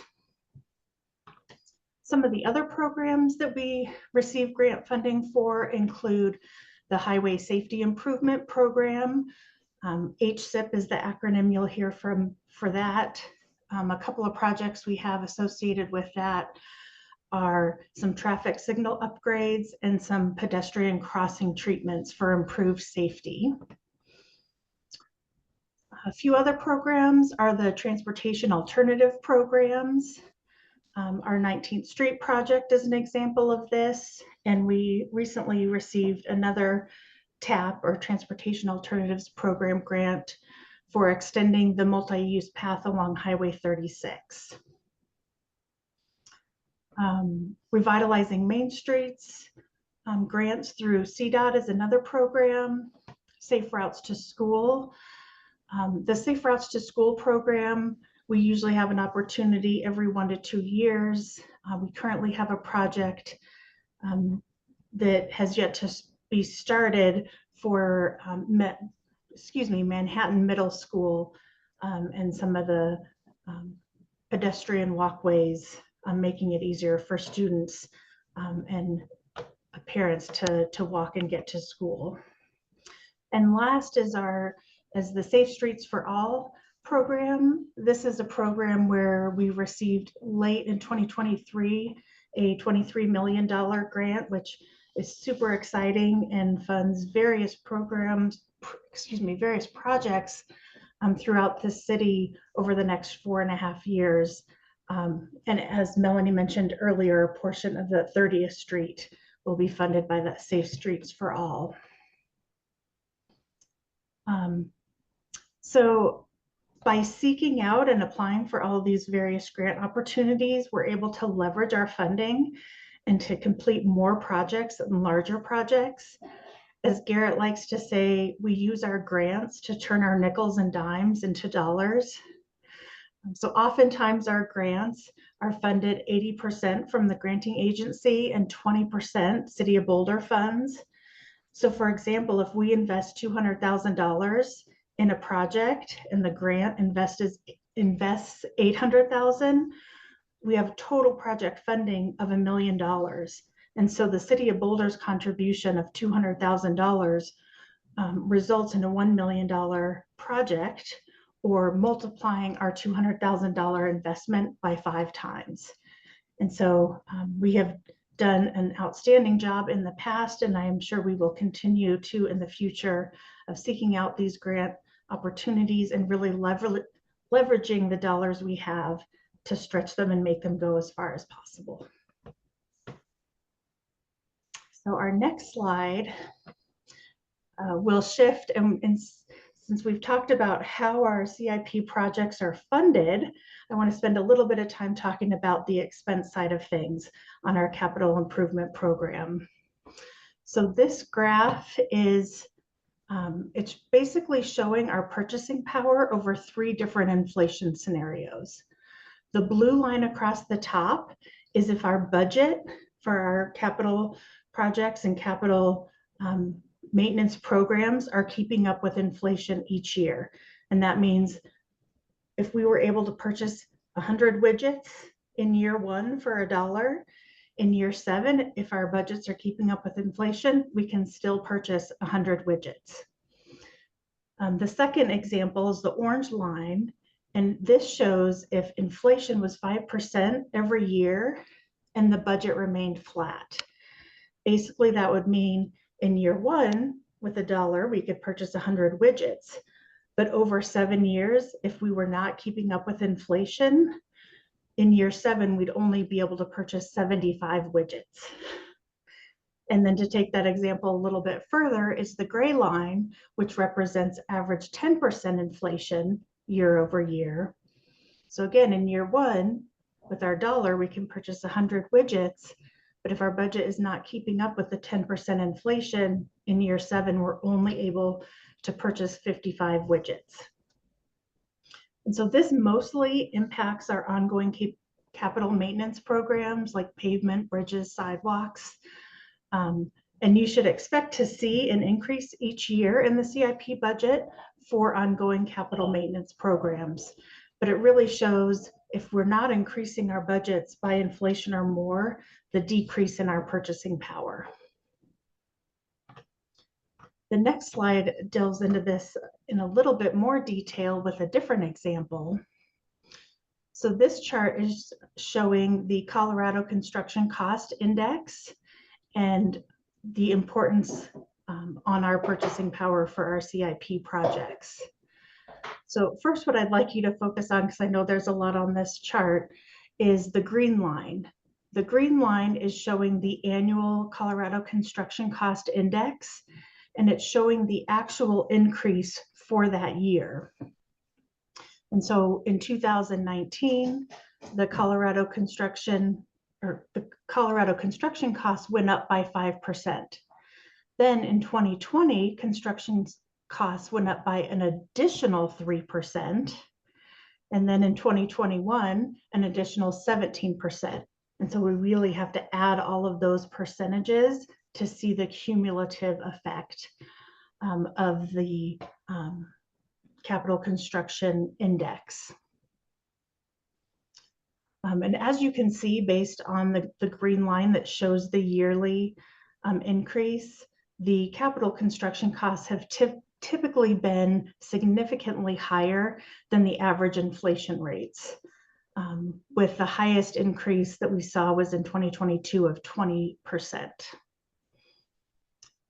So then the red trend line and the associated blue bar charts, they are showing if something cost us $100 in 2019, and then we take into consideration all of these increases in construction costs throughout the year, in 2024, that same item that cost us $100 in 2019 is now costing $178.16.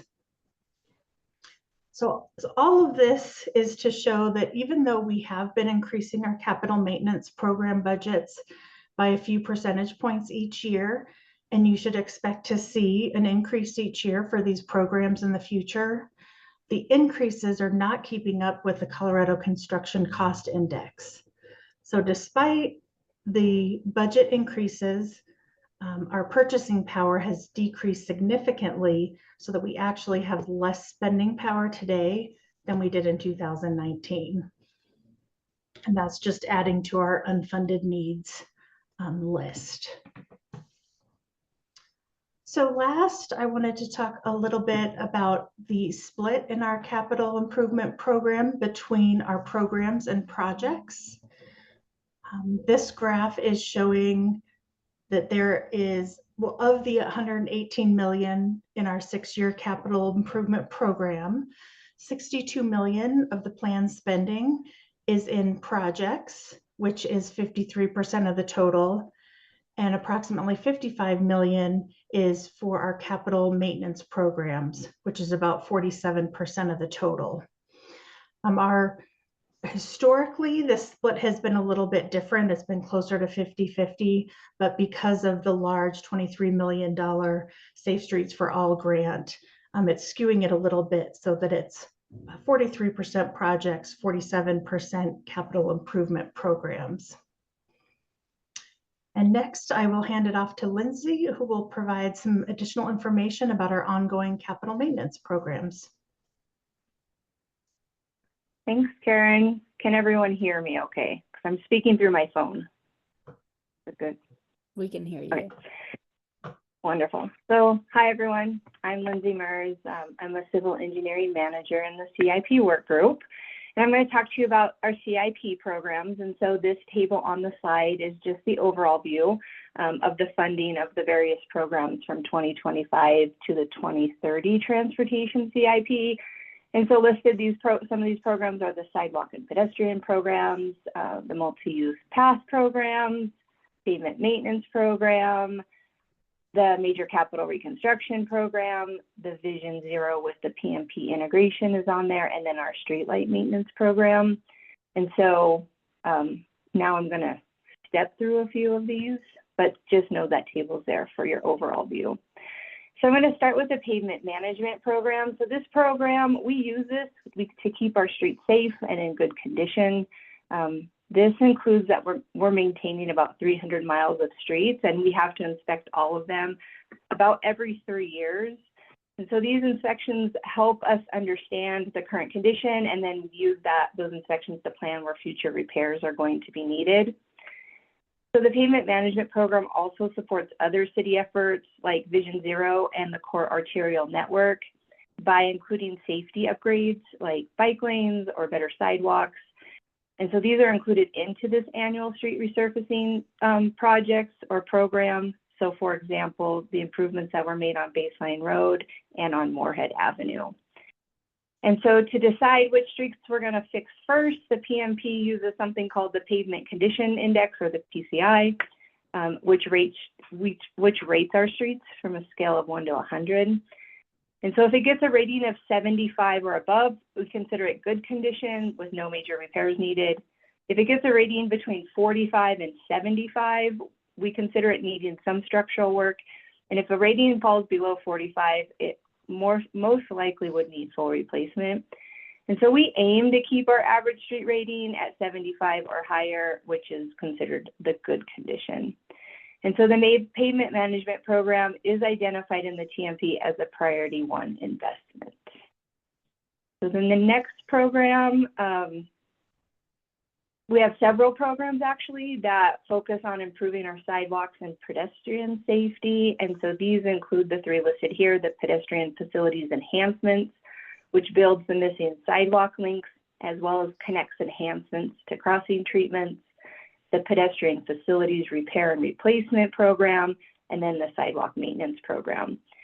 The sidewalk maintenance budget funds the miscellaneous sidewalk repair program, which shares in sidewalk repairs anywhere in the city with property owners who pay for half of the repair for the cost of the sidewalks that are adjacent to their properties.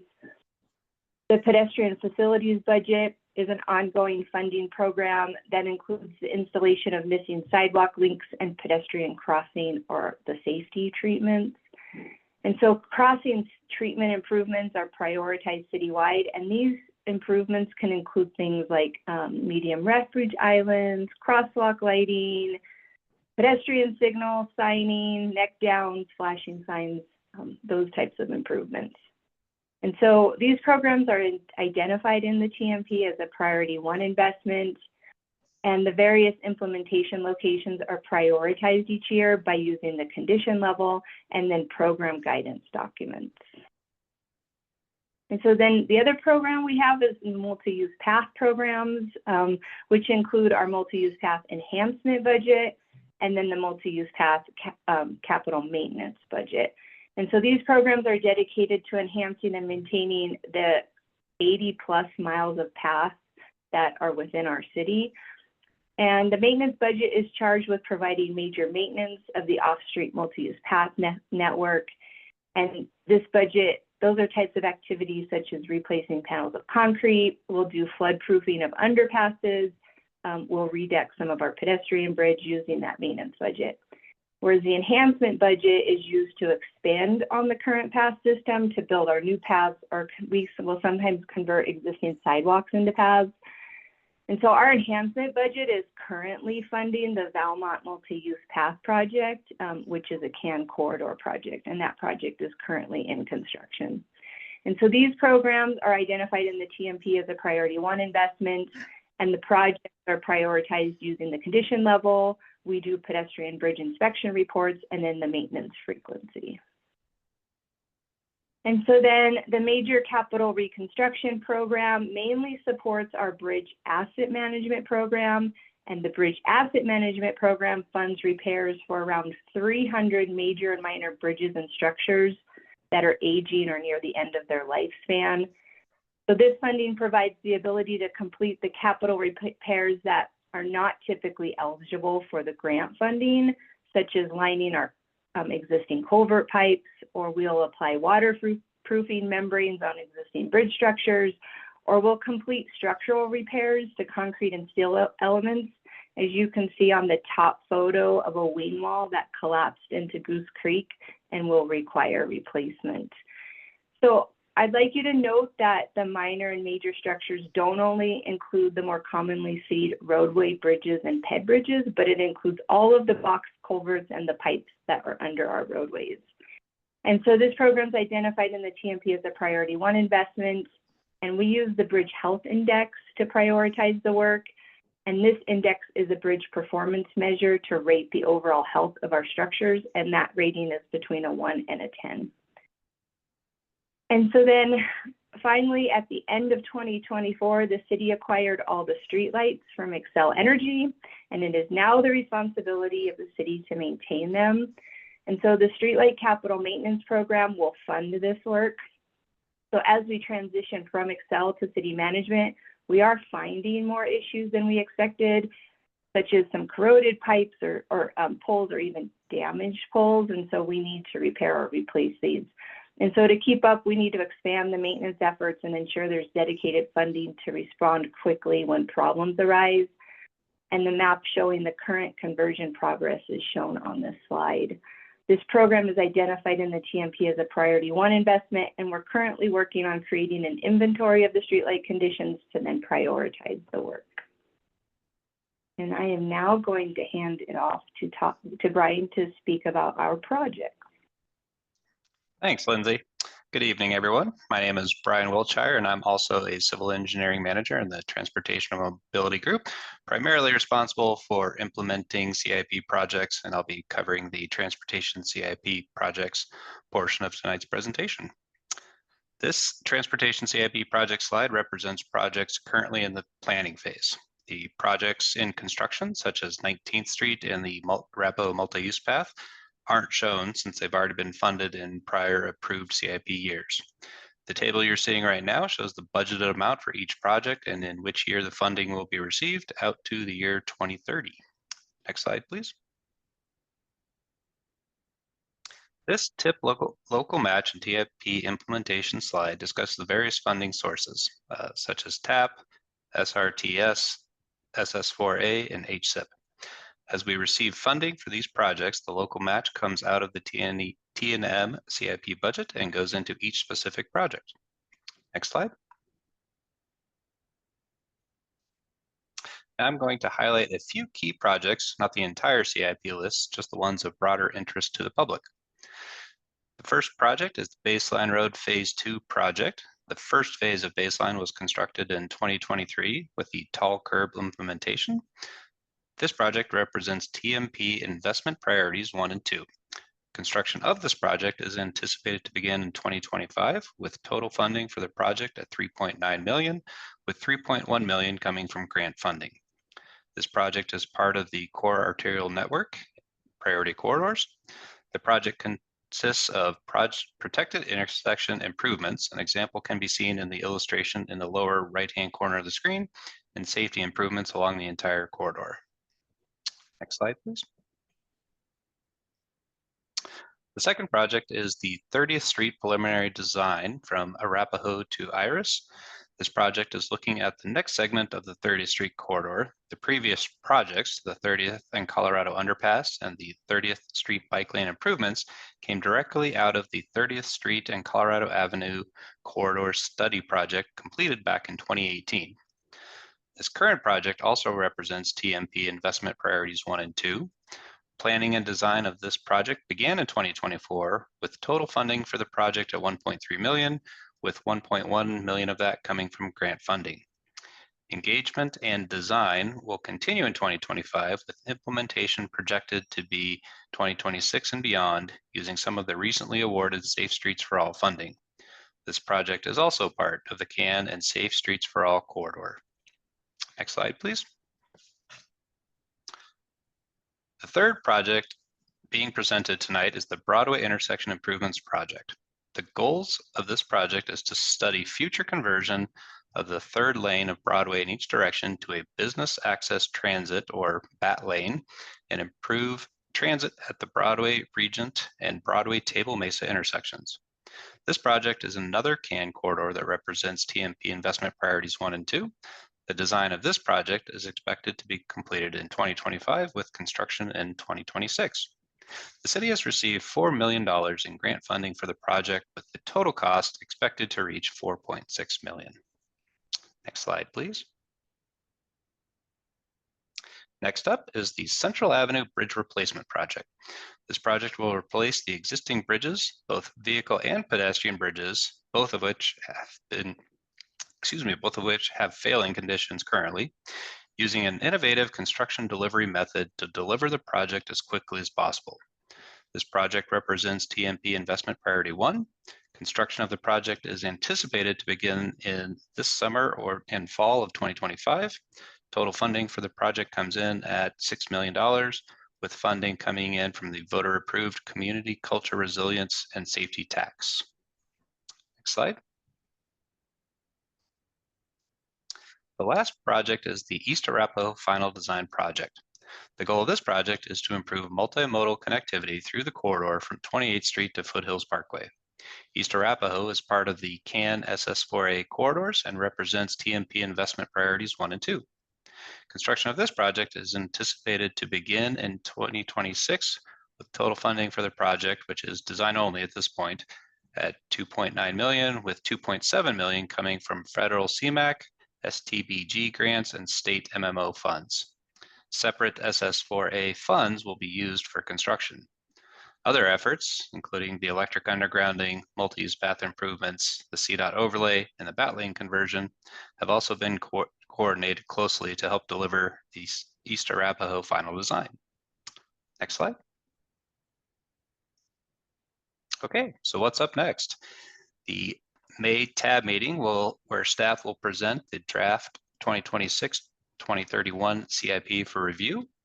At the June TAB meeting, TAB will have public hearing and recommendation of the 2026 to 2031 CIP. The August Planning Board will be a public hearing and request for recommendation of the citywide CIP to City Council. And then in September, October, City Council will review and approve the 2026 budget as well as the CIP. Next slide. At this point, finally, we'd like to take this opportunity to see if TAB has any questions on anything we've presented tonight.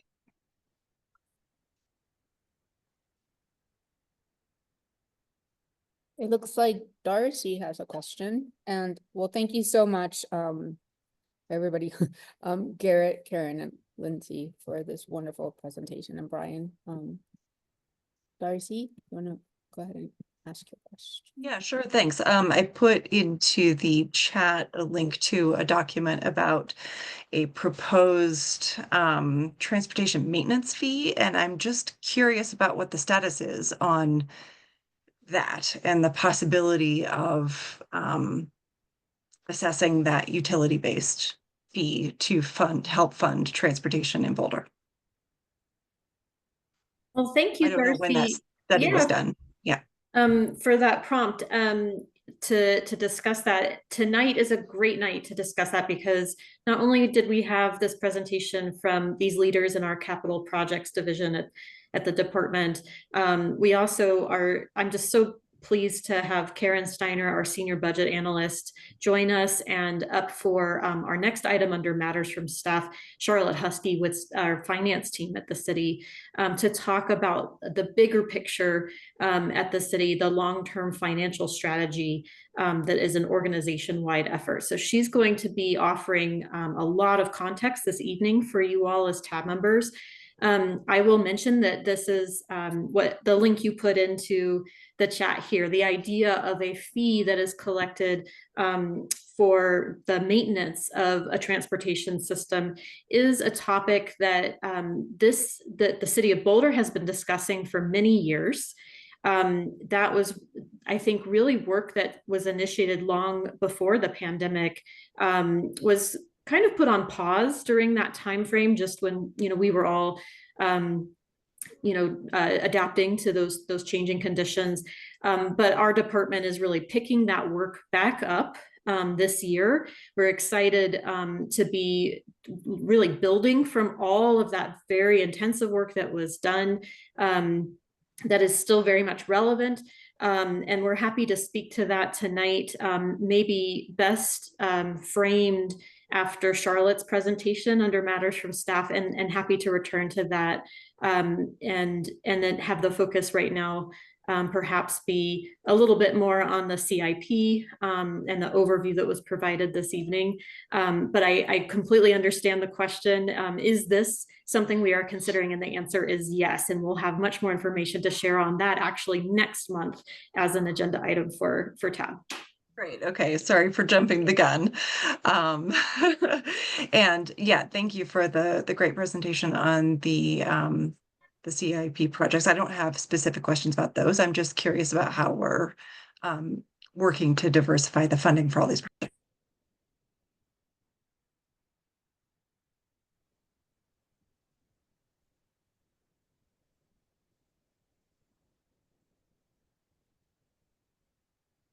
Well, thank you. I just didn't know if you were going to expand on that, but if that's it. All right. Anybody else have any more questions? Or any questions? Mike, Michael, Hernan? Michael. I've got a question. Go ahead. So there were, oh, sorry. There were, in the presentation, there's some mention of various grants, some from CDOT, Dr. Cog.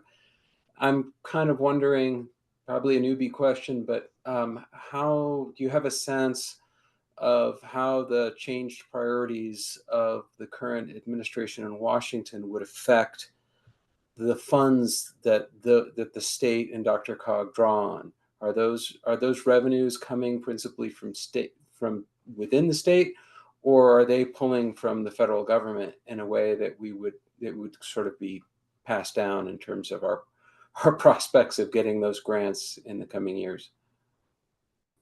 That's a great question, Michael, and appreciate you asking that. So the situation is continuing to unfold, and we are in close contact with our friends at the Denver Regional Council of Governments.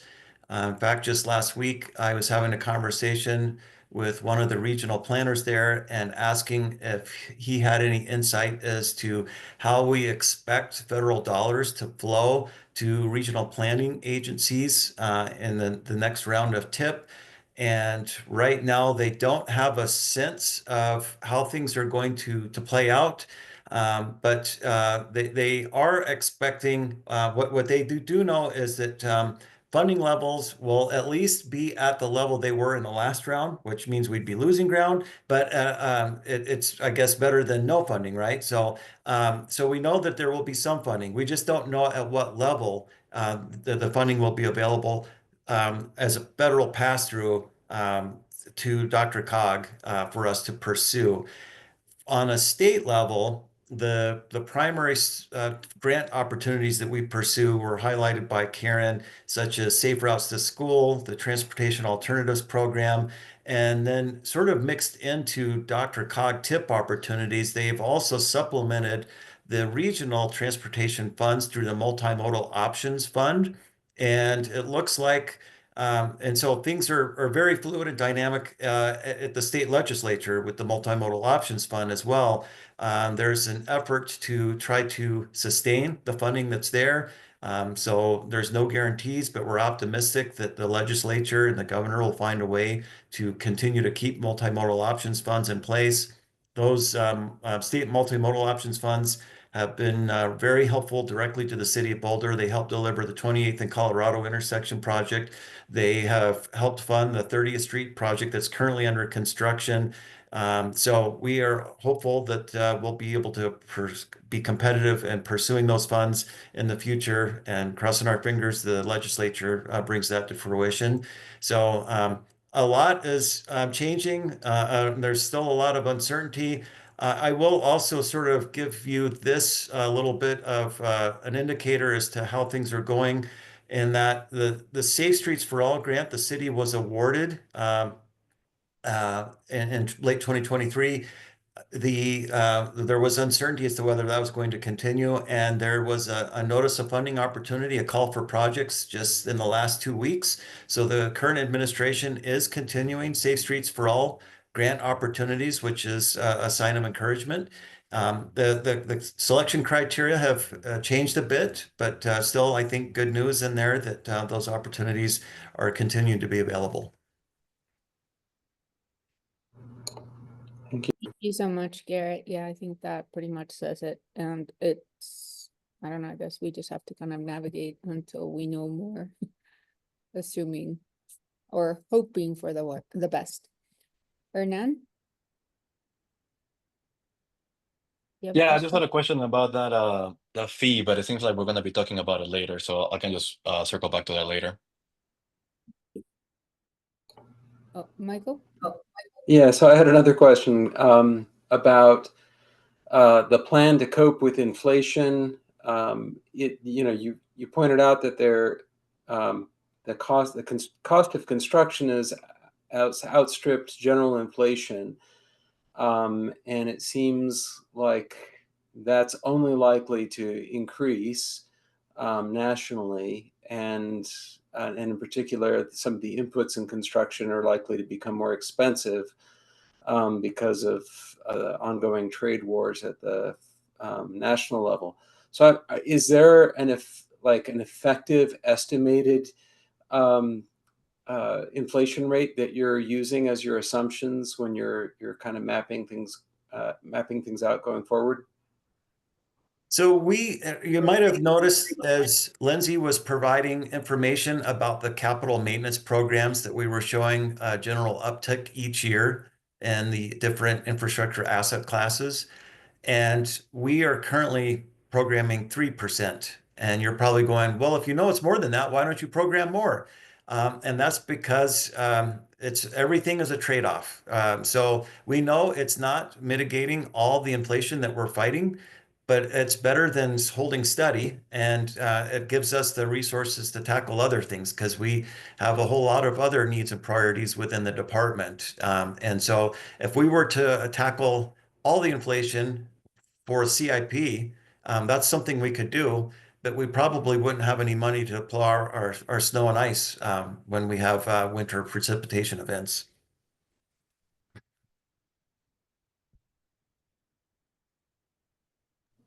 Understood. Thanks. Thank you, Garrett. Any more questions from Tab? If I could, I'm sorry, there was one other question you had in there, Michael, I wanted to go back to. We've also, with the tariff conversation and situation that's happening nationally, we've asked a couple of our contractors how they're seeing tariffs potentially impact them. And because so much of the project infrastructure work we do in the city is grant funded and grant possible, that means that almost every one of our projects have Buy America provisions already. So, and that includes not just from the contractor, but the grant overseers make us demonstrate that the steel, the cement, everything, all the raw materials that go into a project are also manufactured and produced in America. So they have told us at this point they don't foresee major increases coming from the situation, but they also need to buy equipment, right? And all that equipment may or may not be made in America, or the parts for their equipment. So I think we'll see some impact from that, but it's to be determined. Thank you. Thank you. And I also wanted to just point out that I really appreciate how thorough you guys were explaining the CIP and everything that implies for it, especially for our new members. I know that it took me a while to kind of understand all of these intricacies, and so I'm very grateful that they have all of this information in their very first meeting. So thank you.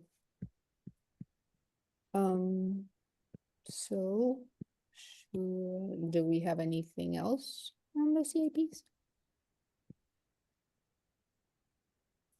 Any more questions? Okay, well, I'll just note that the link Darcy dropped in the chat isn't working for me. This is the Sean Duffy memo, I guess. No, I'll just clarify real quickly that this looks to be a summary of where the work on this stood around maybe 2018, 2019. I'm just guessing because there's not really a time stamp on this.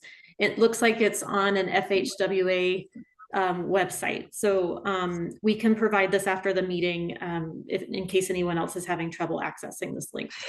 That's the transportation maintenance fee PDF. Oh, okay. But Michael is referring to the the current DOT memo from Sean Duffy about prioritization of funding. So if that PDF isn't working for you, you can find a link to it on this website, Michael. I monitor the work on Safe Routes to School, and so that's where I saw it in their call for applications for SS4A funds this year. And so it's linked on that page. Okay. And just regarding that, so this SS4A funds, part of what's in that memo is that, funding will not go to areas that have received it previously, right? And that they're also prioritizing areas, as I think we've all heard, they're prioritizing areas with high marriage and birth rates. And so these are specifics that will have to be noted by anyone going after SS4A funds and other federal funds. I think there are Thank you. certain words that would not be flagged in any other circumstance that are being flagged. So yeah, if you have a chance to look at that, I think that would be interesting to look at.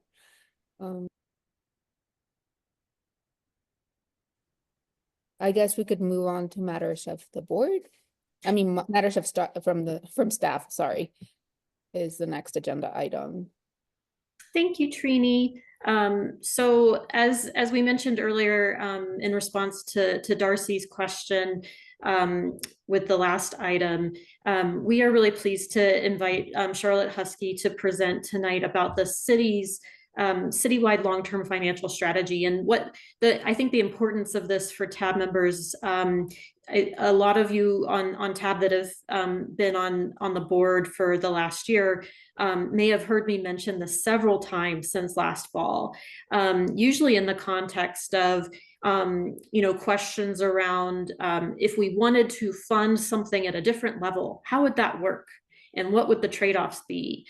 And tonight, I think will be a really informative presentation for you all because Charlotte will be outlining an organization-wide look at our long-term finances, and fitting into that is several steps, not only identifying what our unfunded needs are that you heard a lot about in the last presentation, but also what potential new revenue sources can the city bring to bear. And so the work of the Transportation Department and Mobility Department is really best understood, contextualized in terms of the work that all city departments are doing right now in this arena. So really excited to turn it over to Charlotte and happy to speak more after her presentation to the work that the department's doing around potential new revenues. And again, just a reminder that is going to be an item under matters from staff at next month's TAB meeting as well. So first, I will hand it over to Charlotte. Thanks so much, Valerie. Good evening, TAB members. I'm Charlotte Husky, Budget Officer for the City of Boulder and the Finance Department. Happy to be here with you all tonight to talk about the long-term financial strategy. I will go ahead and send a request to share my screen and get access to it and share this presentation shortly.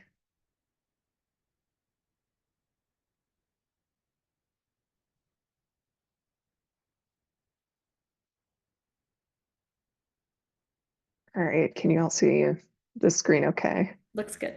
All right, great. So again, I'm Charlotte Husky. I'm the budget officer for the city of Boulder. Good to be here with you all this evening to talk about the long-term financial strategy that was named a city council priority last April as one of their top 11 priorities for staff to focus on in a citywide comprehensive initiative, as Valerie was mentioning. I'll provide, before sharing forward about 10 slides of the long-term financial strategy, I'll provide a very high-level overview of the forecasts that we're looking at and some major forecasts considerations that you all have already pointed to in some of the questions on the last item. So some of the major forecasting considerations that we're considering for the 2026 budget development is in terms of looking at our sales and use tax growth, which funds over 50% and makes up over 50% of our citywide revenues.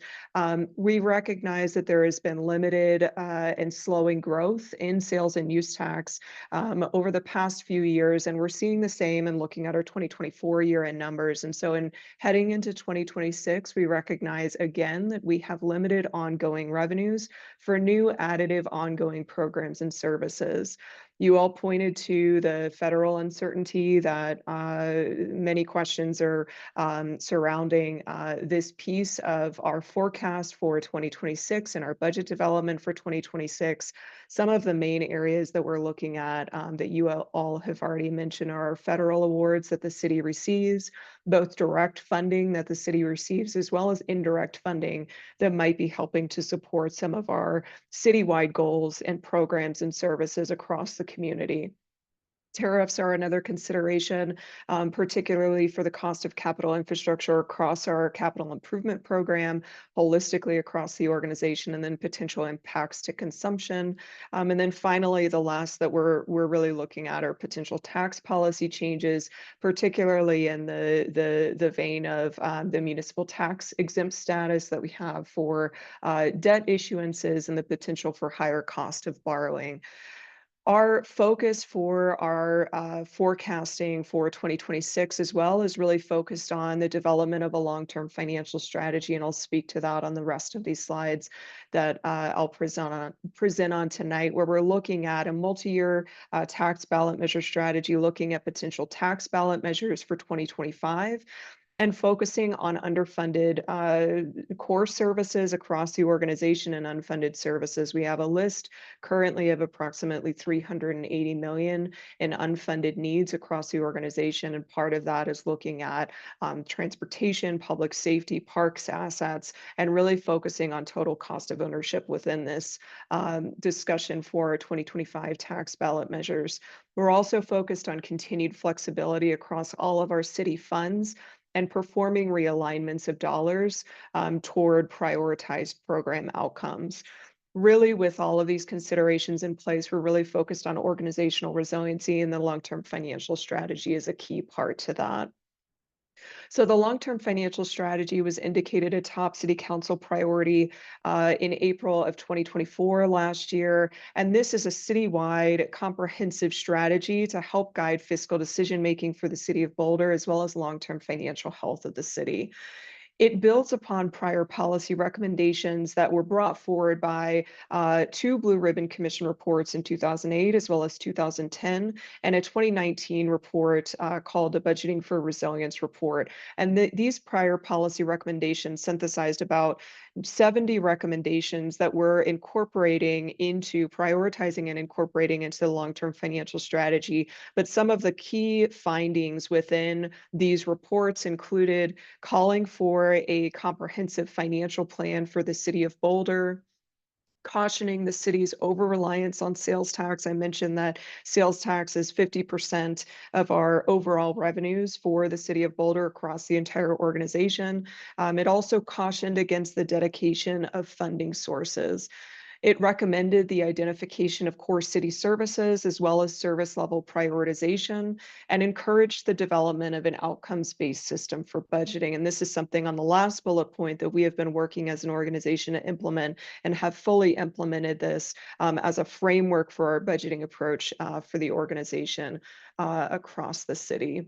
And then finally, in terms of the policy guidance that we receive as part of this project, we work on a monthly basis with a council committee that comprises 3 council members that make up the financial strategy committee. And we meet with them on a monthly basis to receive policy guidance as part of this effort with the long-term financial strategy. We also work with City Council and receive policy guidance from City Council, and just presented to them an update on this on April 3rd, just a couple of weeks ago, and we'll continue to bring items forward with them. Our next meeting is on May 8th, and we also have an internal executive steering committee that helps to provide policy guidance for this project.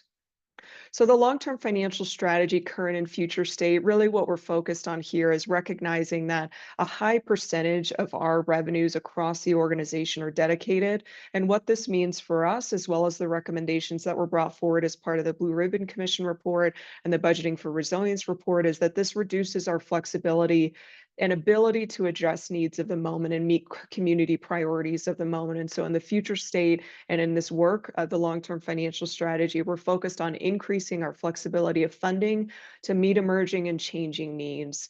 Our major revenue source that I mentioned is sales and use tax, which reduces stability and predictability of our funding levels. And so we're focused on looking at how we diversify and increase stability of revenues with less reliance on sales and use tax. And I'll speak to this in a moment, but part of this is looking at exploring additional revenues across the organization and potential new fees, for example, as part of this work. Our current state is also looking at the underfunded and unfunded core city services across the organization, and as well as our expiring funding sources that we have with term limits associated or term lengths associated with our major revenue sources, primarily sales and use tax, with the difficulty of ensuring reliability. And so future state, as part of this work and part of this project, we're focused on increasing reliability through establishing guiding principles, revenue identification, as well as community prioritization to meet service level demands. And finally, recent practice, particularly in thinking of the buildup out of the pandemic period, is focused more on short-term decisions without a long-term comprehensive financial strategy in place. And so the future state of this effort is really focusing on the development of a long-term strategy to focus more holistically and comprehensively with a citywide approach to support core service levels across the organization, as well as community priority and needs.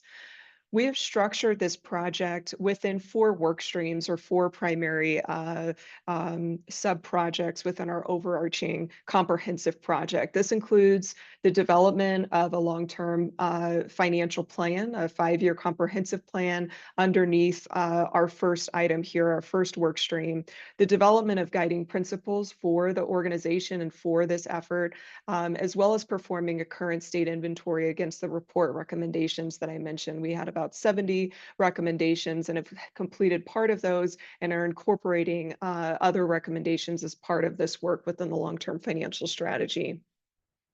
The alternative funding mechanisms work stream really focuses on identifying alternative revenue opportunities, and this includes looking at taxes, fees, existing fees, as well as potential new fees and other revenue sources such as grants or public-private partnerships.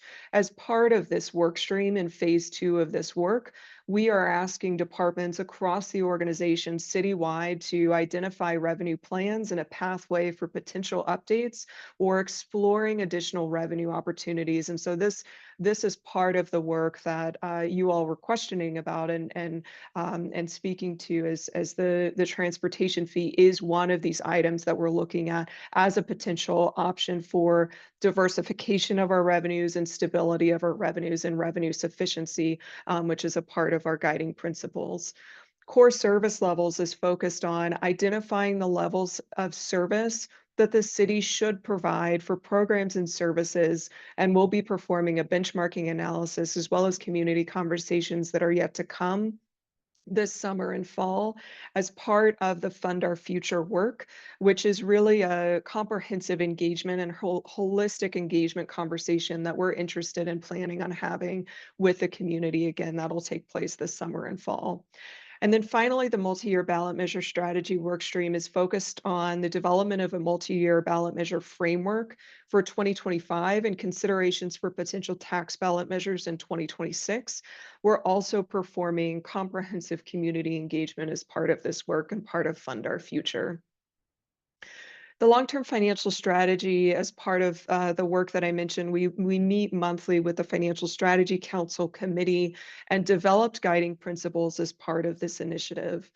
The guiding principles that we established really align and uplift the greater sustainability, equity, and resilience citywide framework, and these fall within these three categories. So when we point to the guiding principles that have been developed as part of this strategy, it includes a fiscal sustainability and sufficiency, equity, and resiliency. Under fiscal sustainability and sufficiency, we're focused on ensuring that our core service levels are stable and predictable, that our revenue is diverse, flexible, and sufficient enough to be able to meet core service needs as well as community priorities. Within equity, we're focused on revenue structures and looking at our financial policies that help to reduce tax and fee burdens on historically disadvantaged groups. So some examples here might be looking at potential subsidies of fees across the organization and how those might be applied. Under resiliency, we're focused on our ability to anticipate, adapt, and recover quickly to adversity and change that's supported by a diversification, again, of revenues and sufficient reserve levels and ensuring that our reserve policies are in place. So focusing just the next two slides on the multi-year ballot measure framework that we've developed within the long-term financial strategy. And this was input received and policy guidance received from the Financial Strategy Committee and working with them over the past 6 months and developing this framework and narrowing in on potential options for council consideration for the 2025 tax ballot measures. For the 2025 tax ballot measures, our focus for potential tax ballot items are focused on a more narrow incremental approach to tax changes. And our key focus areas for funding include our unmet needs. I mentioned that we have over 380 million currently of our unfunded needs list across the organization. And so we know that we have a backlog of capital infrastructure, capital maintenance needs, total cost of ownership funding. And so we're really focused on taking care of what we have with the considerations coming forward with the 2025 tax ballot measures. With our 2026 tax ballot measures, we're interested in looking at a more expanded, creative, and comprehensive approach to tax changes, again, focusing on unmet needs and taking care of what we have in addition to additional investments in programs and services.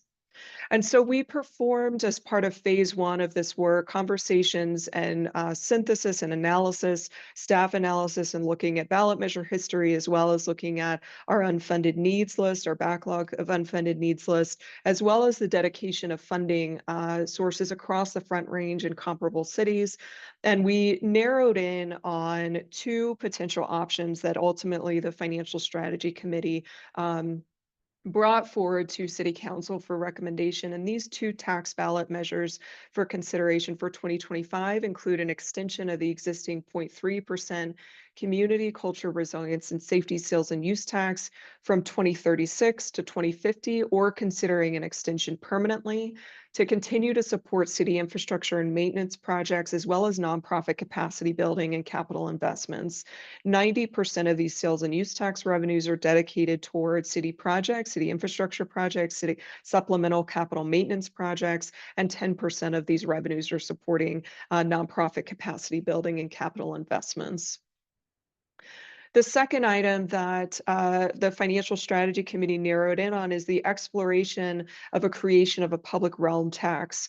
And this public realm tax would increase the existing permanent parks property tax from 0.9 mils to 2.25 mils and expand the use of this tax. Again, looking at the guiding principles that we've established within the long-term financial strategy, looking at flexibility of funding. This option would look at expanding the use of this tax, allow debt issuance, and be able to support, again, additional capital infrastructure and maintenance projects more broadly that fell within the public realm. This would include funding for parks, open space, civic buildings, and areas in the public right-of-ways such as streets, sidewalks, bike lanes, and multi-use paths. Just a couple more notes on this slide is that the CCRS tax, we're estimating about 15 million annually in sales and use tax revenues that would come in, and the public realm tax is approximately 7 million in annual revenues that that would be generated. And this is moving forward as part of the ballot measure discussion that City Council is considering. Their next meeting is on May 8th, and they will be also considering, we're performing a statistically valid polling survey to consider these options, and we'll be bringing that forward in late June for consideration as to whether or not Council decides on both of these items, one of these items, or none of these items.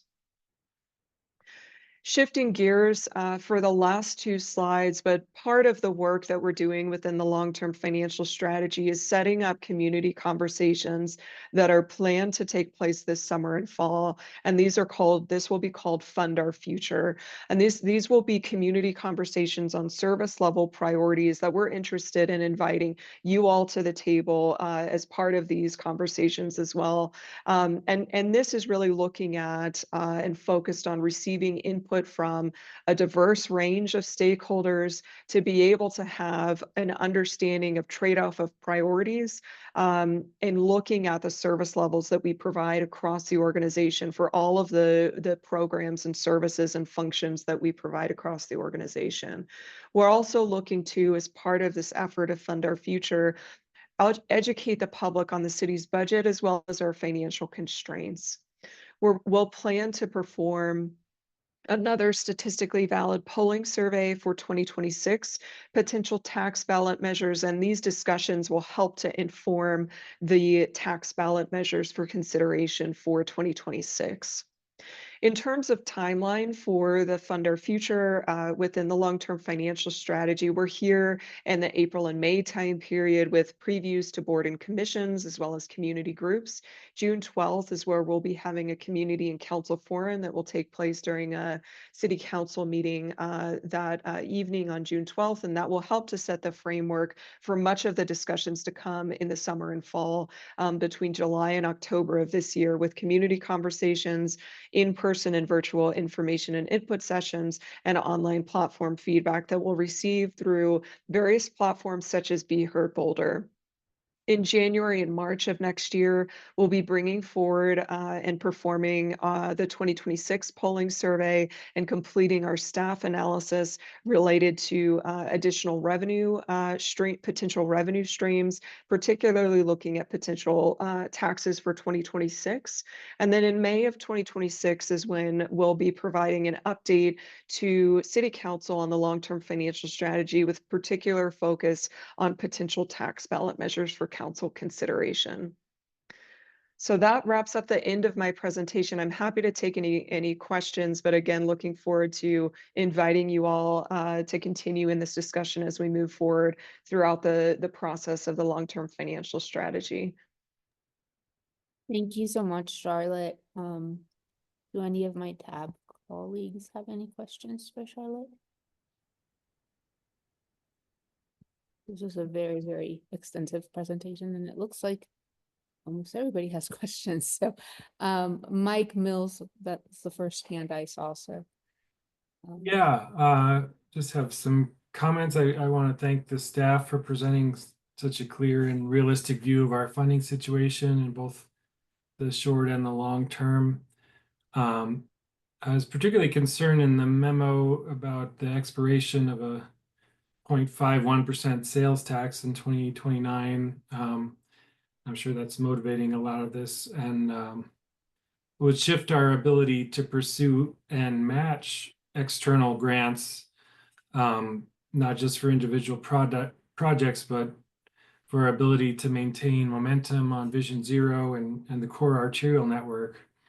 And so, as I understand this potential public realm tax, could be used for improvements like that, while transportation maintenance fee, which would not fall under the category of tax, could be used for more everyday operations. And so I'm glad to hear about that. Thanks.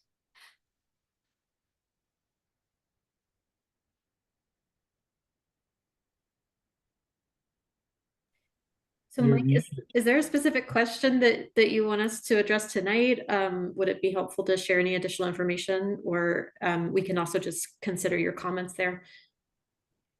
Well, you could, did I get all that right, that the public realm fee would be used for improvements, and then there'd be a separate fee, potentially transportation maintenance fee for everyday operations? Yeah. Go ahead, Charlotte. Why don't you happy start? to start. Thank you. Thanks, Mike, for the observations, the comments, and the question. So one of the things that we're really looking at as part of the long-term financial strategy is holistically across the organization. What potential options do we have for increasing revenues, not only looking at taxes, but as you're mentioning, looking at fees as well, and other opportunities. And so as part of the proposal for the public realm tax, we would be increasing the ability to capture an additional estimated 7 million annually in revenues. We'd have the ability, as proposed currently, to issue debt and financing for capital infrastructure projects. They would also provide more stability in terms of revenue sources, because as I mentioned, the sales and use tax is one that the pandemic period is a great example where we saw a drastic decline in sales and use tax revenues, reducing our stability for our ongoing expenses and capital infrastructure projects. And so this is intended to be an expanded use of the existing fund from broadening it from just looking at the permanent parks capital infrastructure to fall more broadly within the public realm. So as you were mentioning, this would help to support items like the public right-of-way, parks, open space, and other items that fall within the public realm. As well as capital improvements. Exactly. Thanks. Right, and I'll just add to that, Mike, you mentioned there's an expiration of an existing sales tax in December 2029. And so knowing that that's on the horizon, I think what you're hearing tonight and what we will continue to paint the picture for you all on TAB is that the city's looking at a whole range of potential new revenue sources. As Charlotte mentioned, that could look like the new public realm tax that she was just describing. It could also be cobbled together with the transportation maintenance fee that was mentioned earlier. And all of those, alone are not going to meet the unfunded needs or even our, need to keep up with inflation. None of them alone will solve the problem, but all in tandem together is really what is shaping up is the city's long-term financial strategy, department by department. And I think, the sales tax that expires in 2029, it's important to note that that tax will still be collected. It's just not going to be dedicated to transportation any longer. And that's an important distinction. It doesn't just go away. It does go back to the general fund. And, what I think the higher level strategy is that you're hearing articulated is that the city needs more flexibility with the funds that we do have to really meet the priorities. And part of the exercise that Charlotte's describing is really looking at all of the needs across the city and starting to categorize them in terms of priority and need. And so I think that's why we're really excited to bring this information to you tonight. It's like there's so many great conversations we're going to have this year, but what Charlotte delivered really helps to be the umbrella for all the work, especially that you'll be considering at the level of TAB and for this department. So I hope that provides a little bit of additional context to your remarks and questions, Mike. Thank you for pointing that out. I know there's a lot of concern about restriction of revenues to certain uses has been seen on ballot initiatives and so forth. And so there is a need for flexibility. Thank you. Thank you so much. Michael, would you like to go next? Sure. Just a couple of questions. In Charlotte, one of your early slides, I saw something that was an outcome-based system for budgeting, and I wasn't sure what that was. Yeah, it's a great question. So there are, I'll try to be as summarize it as best as possible and high level as possible. But essentially, we're interested in understanding the performance of our programs and services across the organization as part of our budgeting process. And so what we have performed is a shift from more traditional increment-based budgeting, where we're only looking at additive line item budgets year after year, to focusing more on how are we performing with the programs and services and the dollars that we do have. And so this was a 3-year process that we focused on, where we identified a program inventory across the whole organization, and the program parameters were set. We had departments identify outcomes and measures associated with those programs, and targets or benchmarks associated with those programs. And so this is something that we've been working on for the past 3 years, and have established an initial foundation. And it took 3 years to be able to implement this across the organization. So it's a significant amount of work to be able to synthesize across the organization, and for departments to go through each year, and the steps that we are performing in this process. But really the intent and focus is to be able to drive our investments and utilize that performance data at the program level to help inform one of the pillars of decision making that we have for citywide budgeting. I think I understand. And my other question, again, maybe a newbie question, but what can TAB do? I mean, this is extremely important work, and it's extremely important that we get it right. So my question is, what can TAB do to support this, if anything? It's a great question, and I appreciate the question. One of the things that I mentioned in the last 2 slides of the presentation is we are going to be having community conversations, as Valerie mentioned, and really understanding the service levels that the community is interested in providing across the board.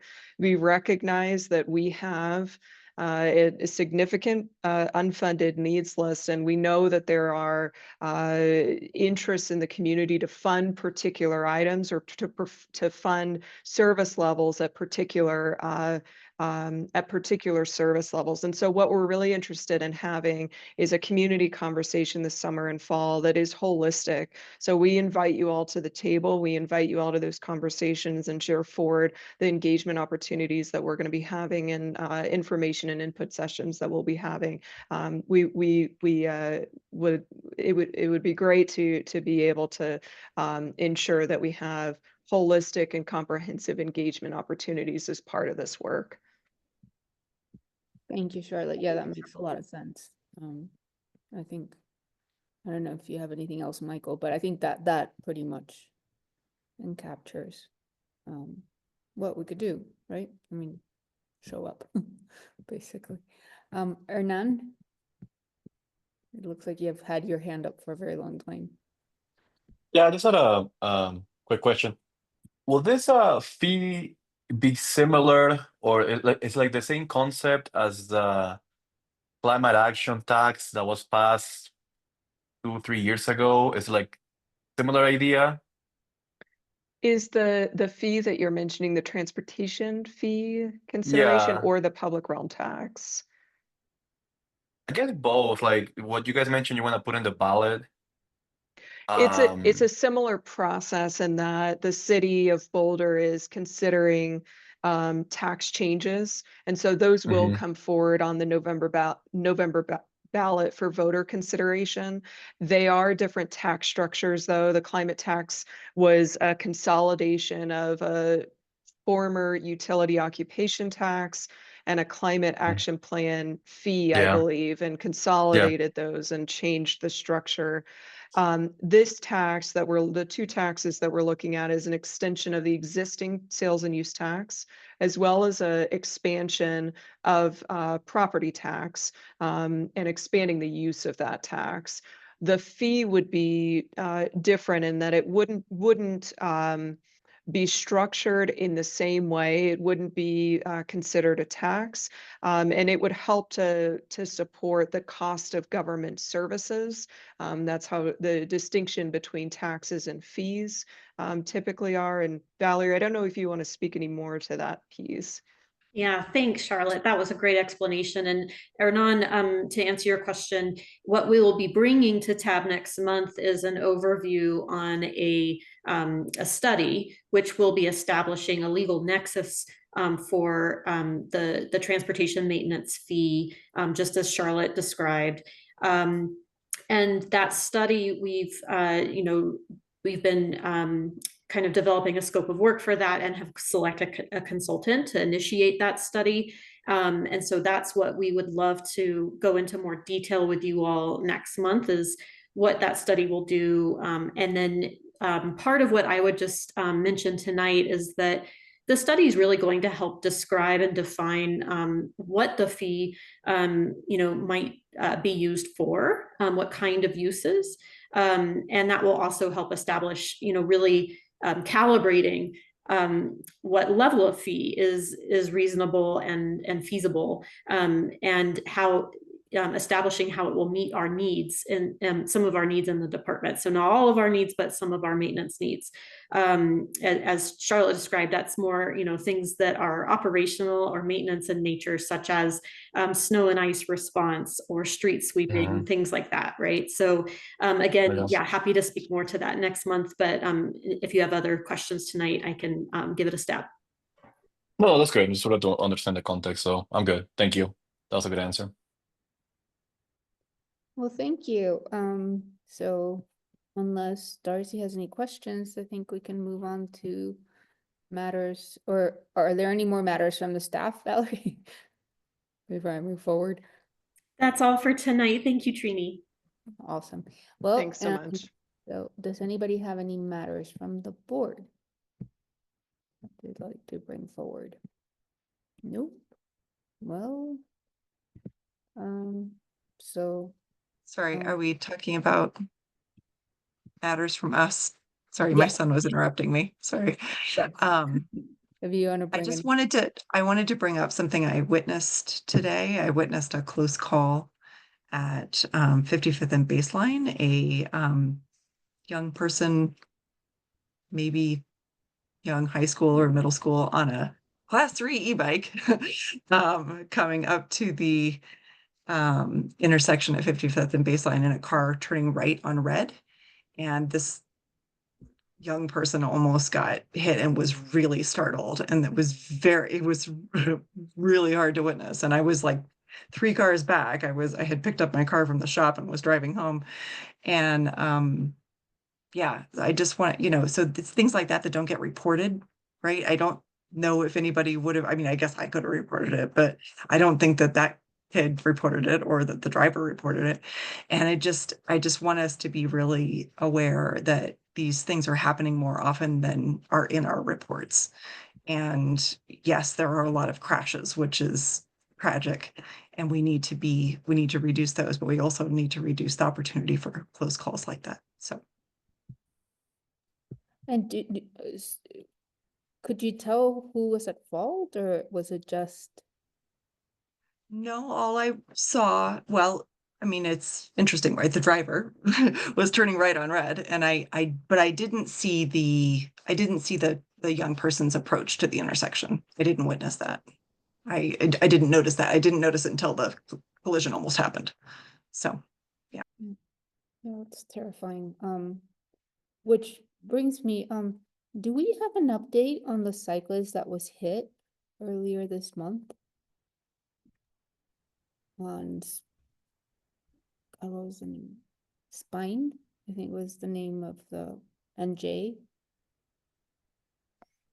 We haven't received any update from our police colleagues, and so that's something that we do continually keep in coordination with them with regular meetings, and that this one we don't have an update to offer at this time.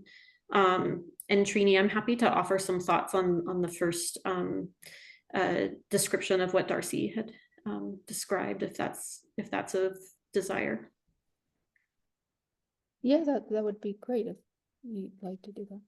Yeah, so Darcy and I think all of our tab members, especially with our new members tonight, I think I'm so sorry that you witnessed and experienced that, Darcy. It is not something that is easy to talk about, and so I really appreciate you bringing that forward in this meeting.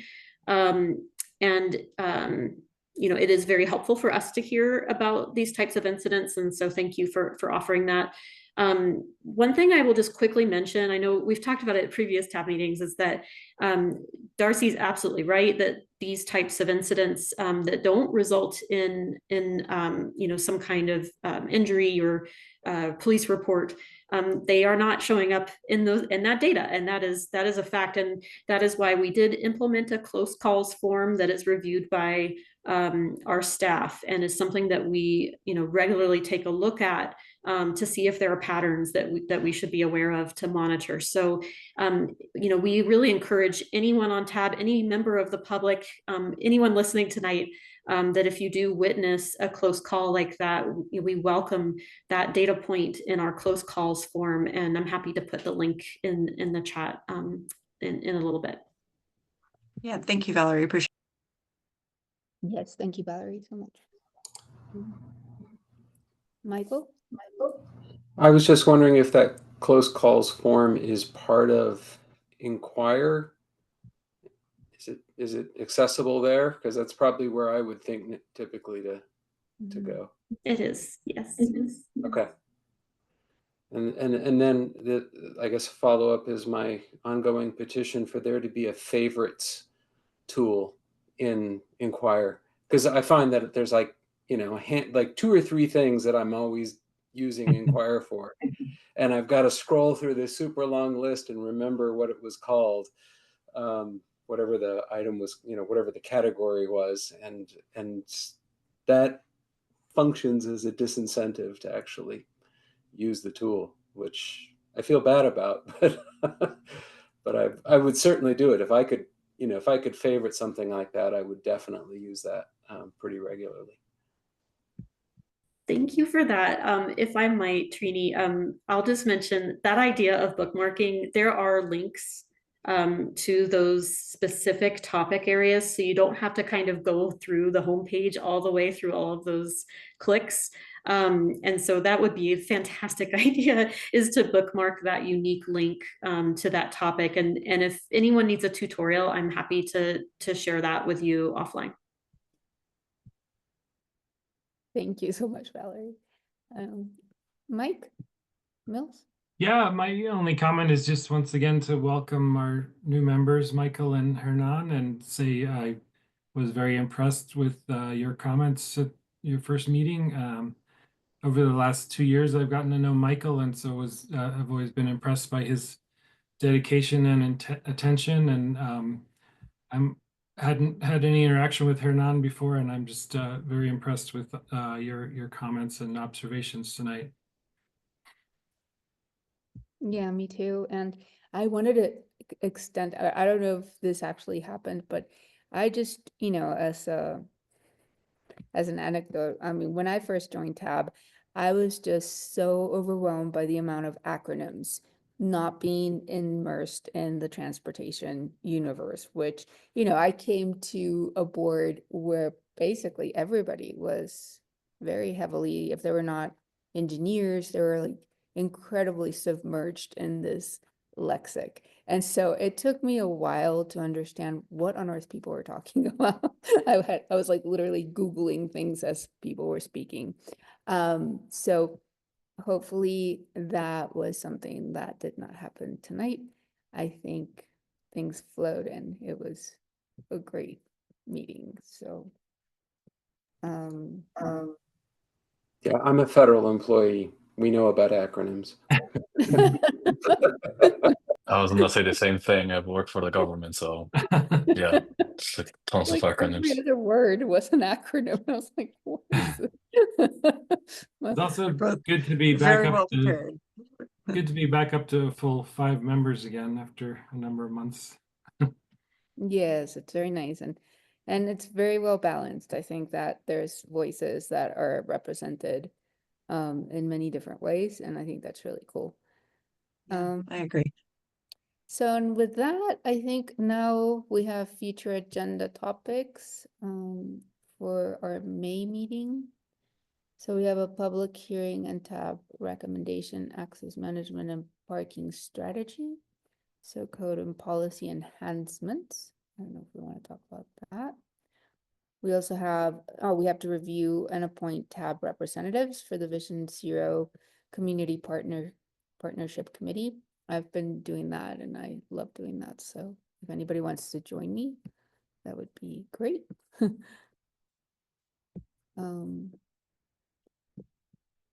And I guess that's all we have. I mean, with that, I move to adjourn.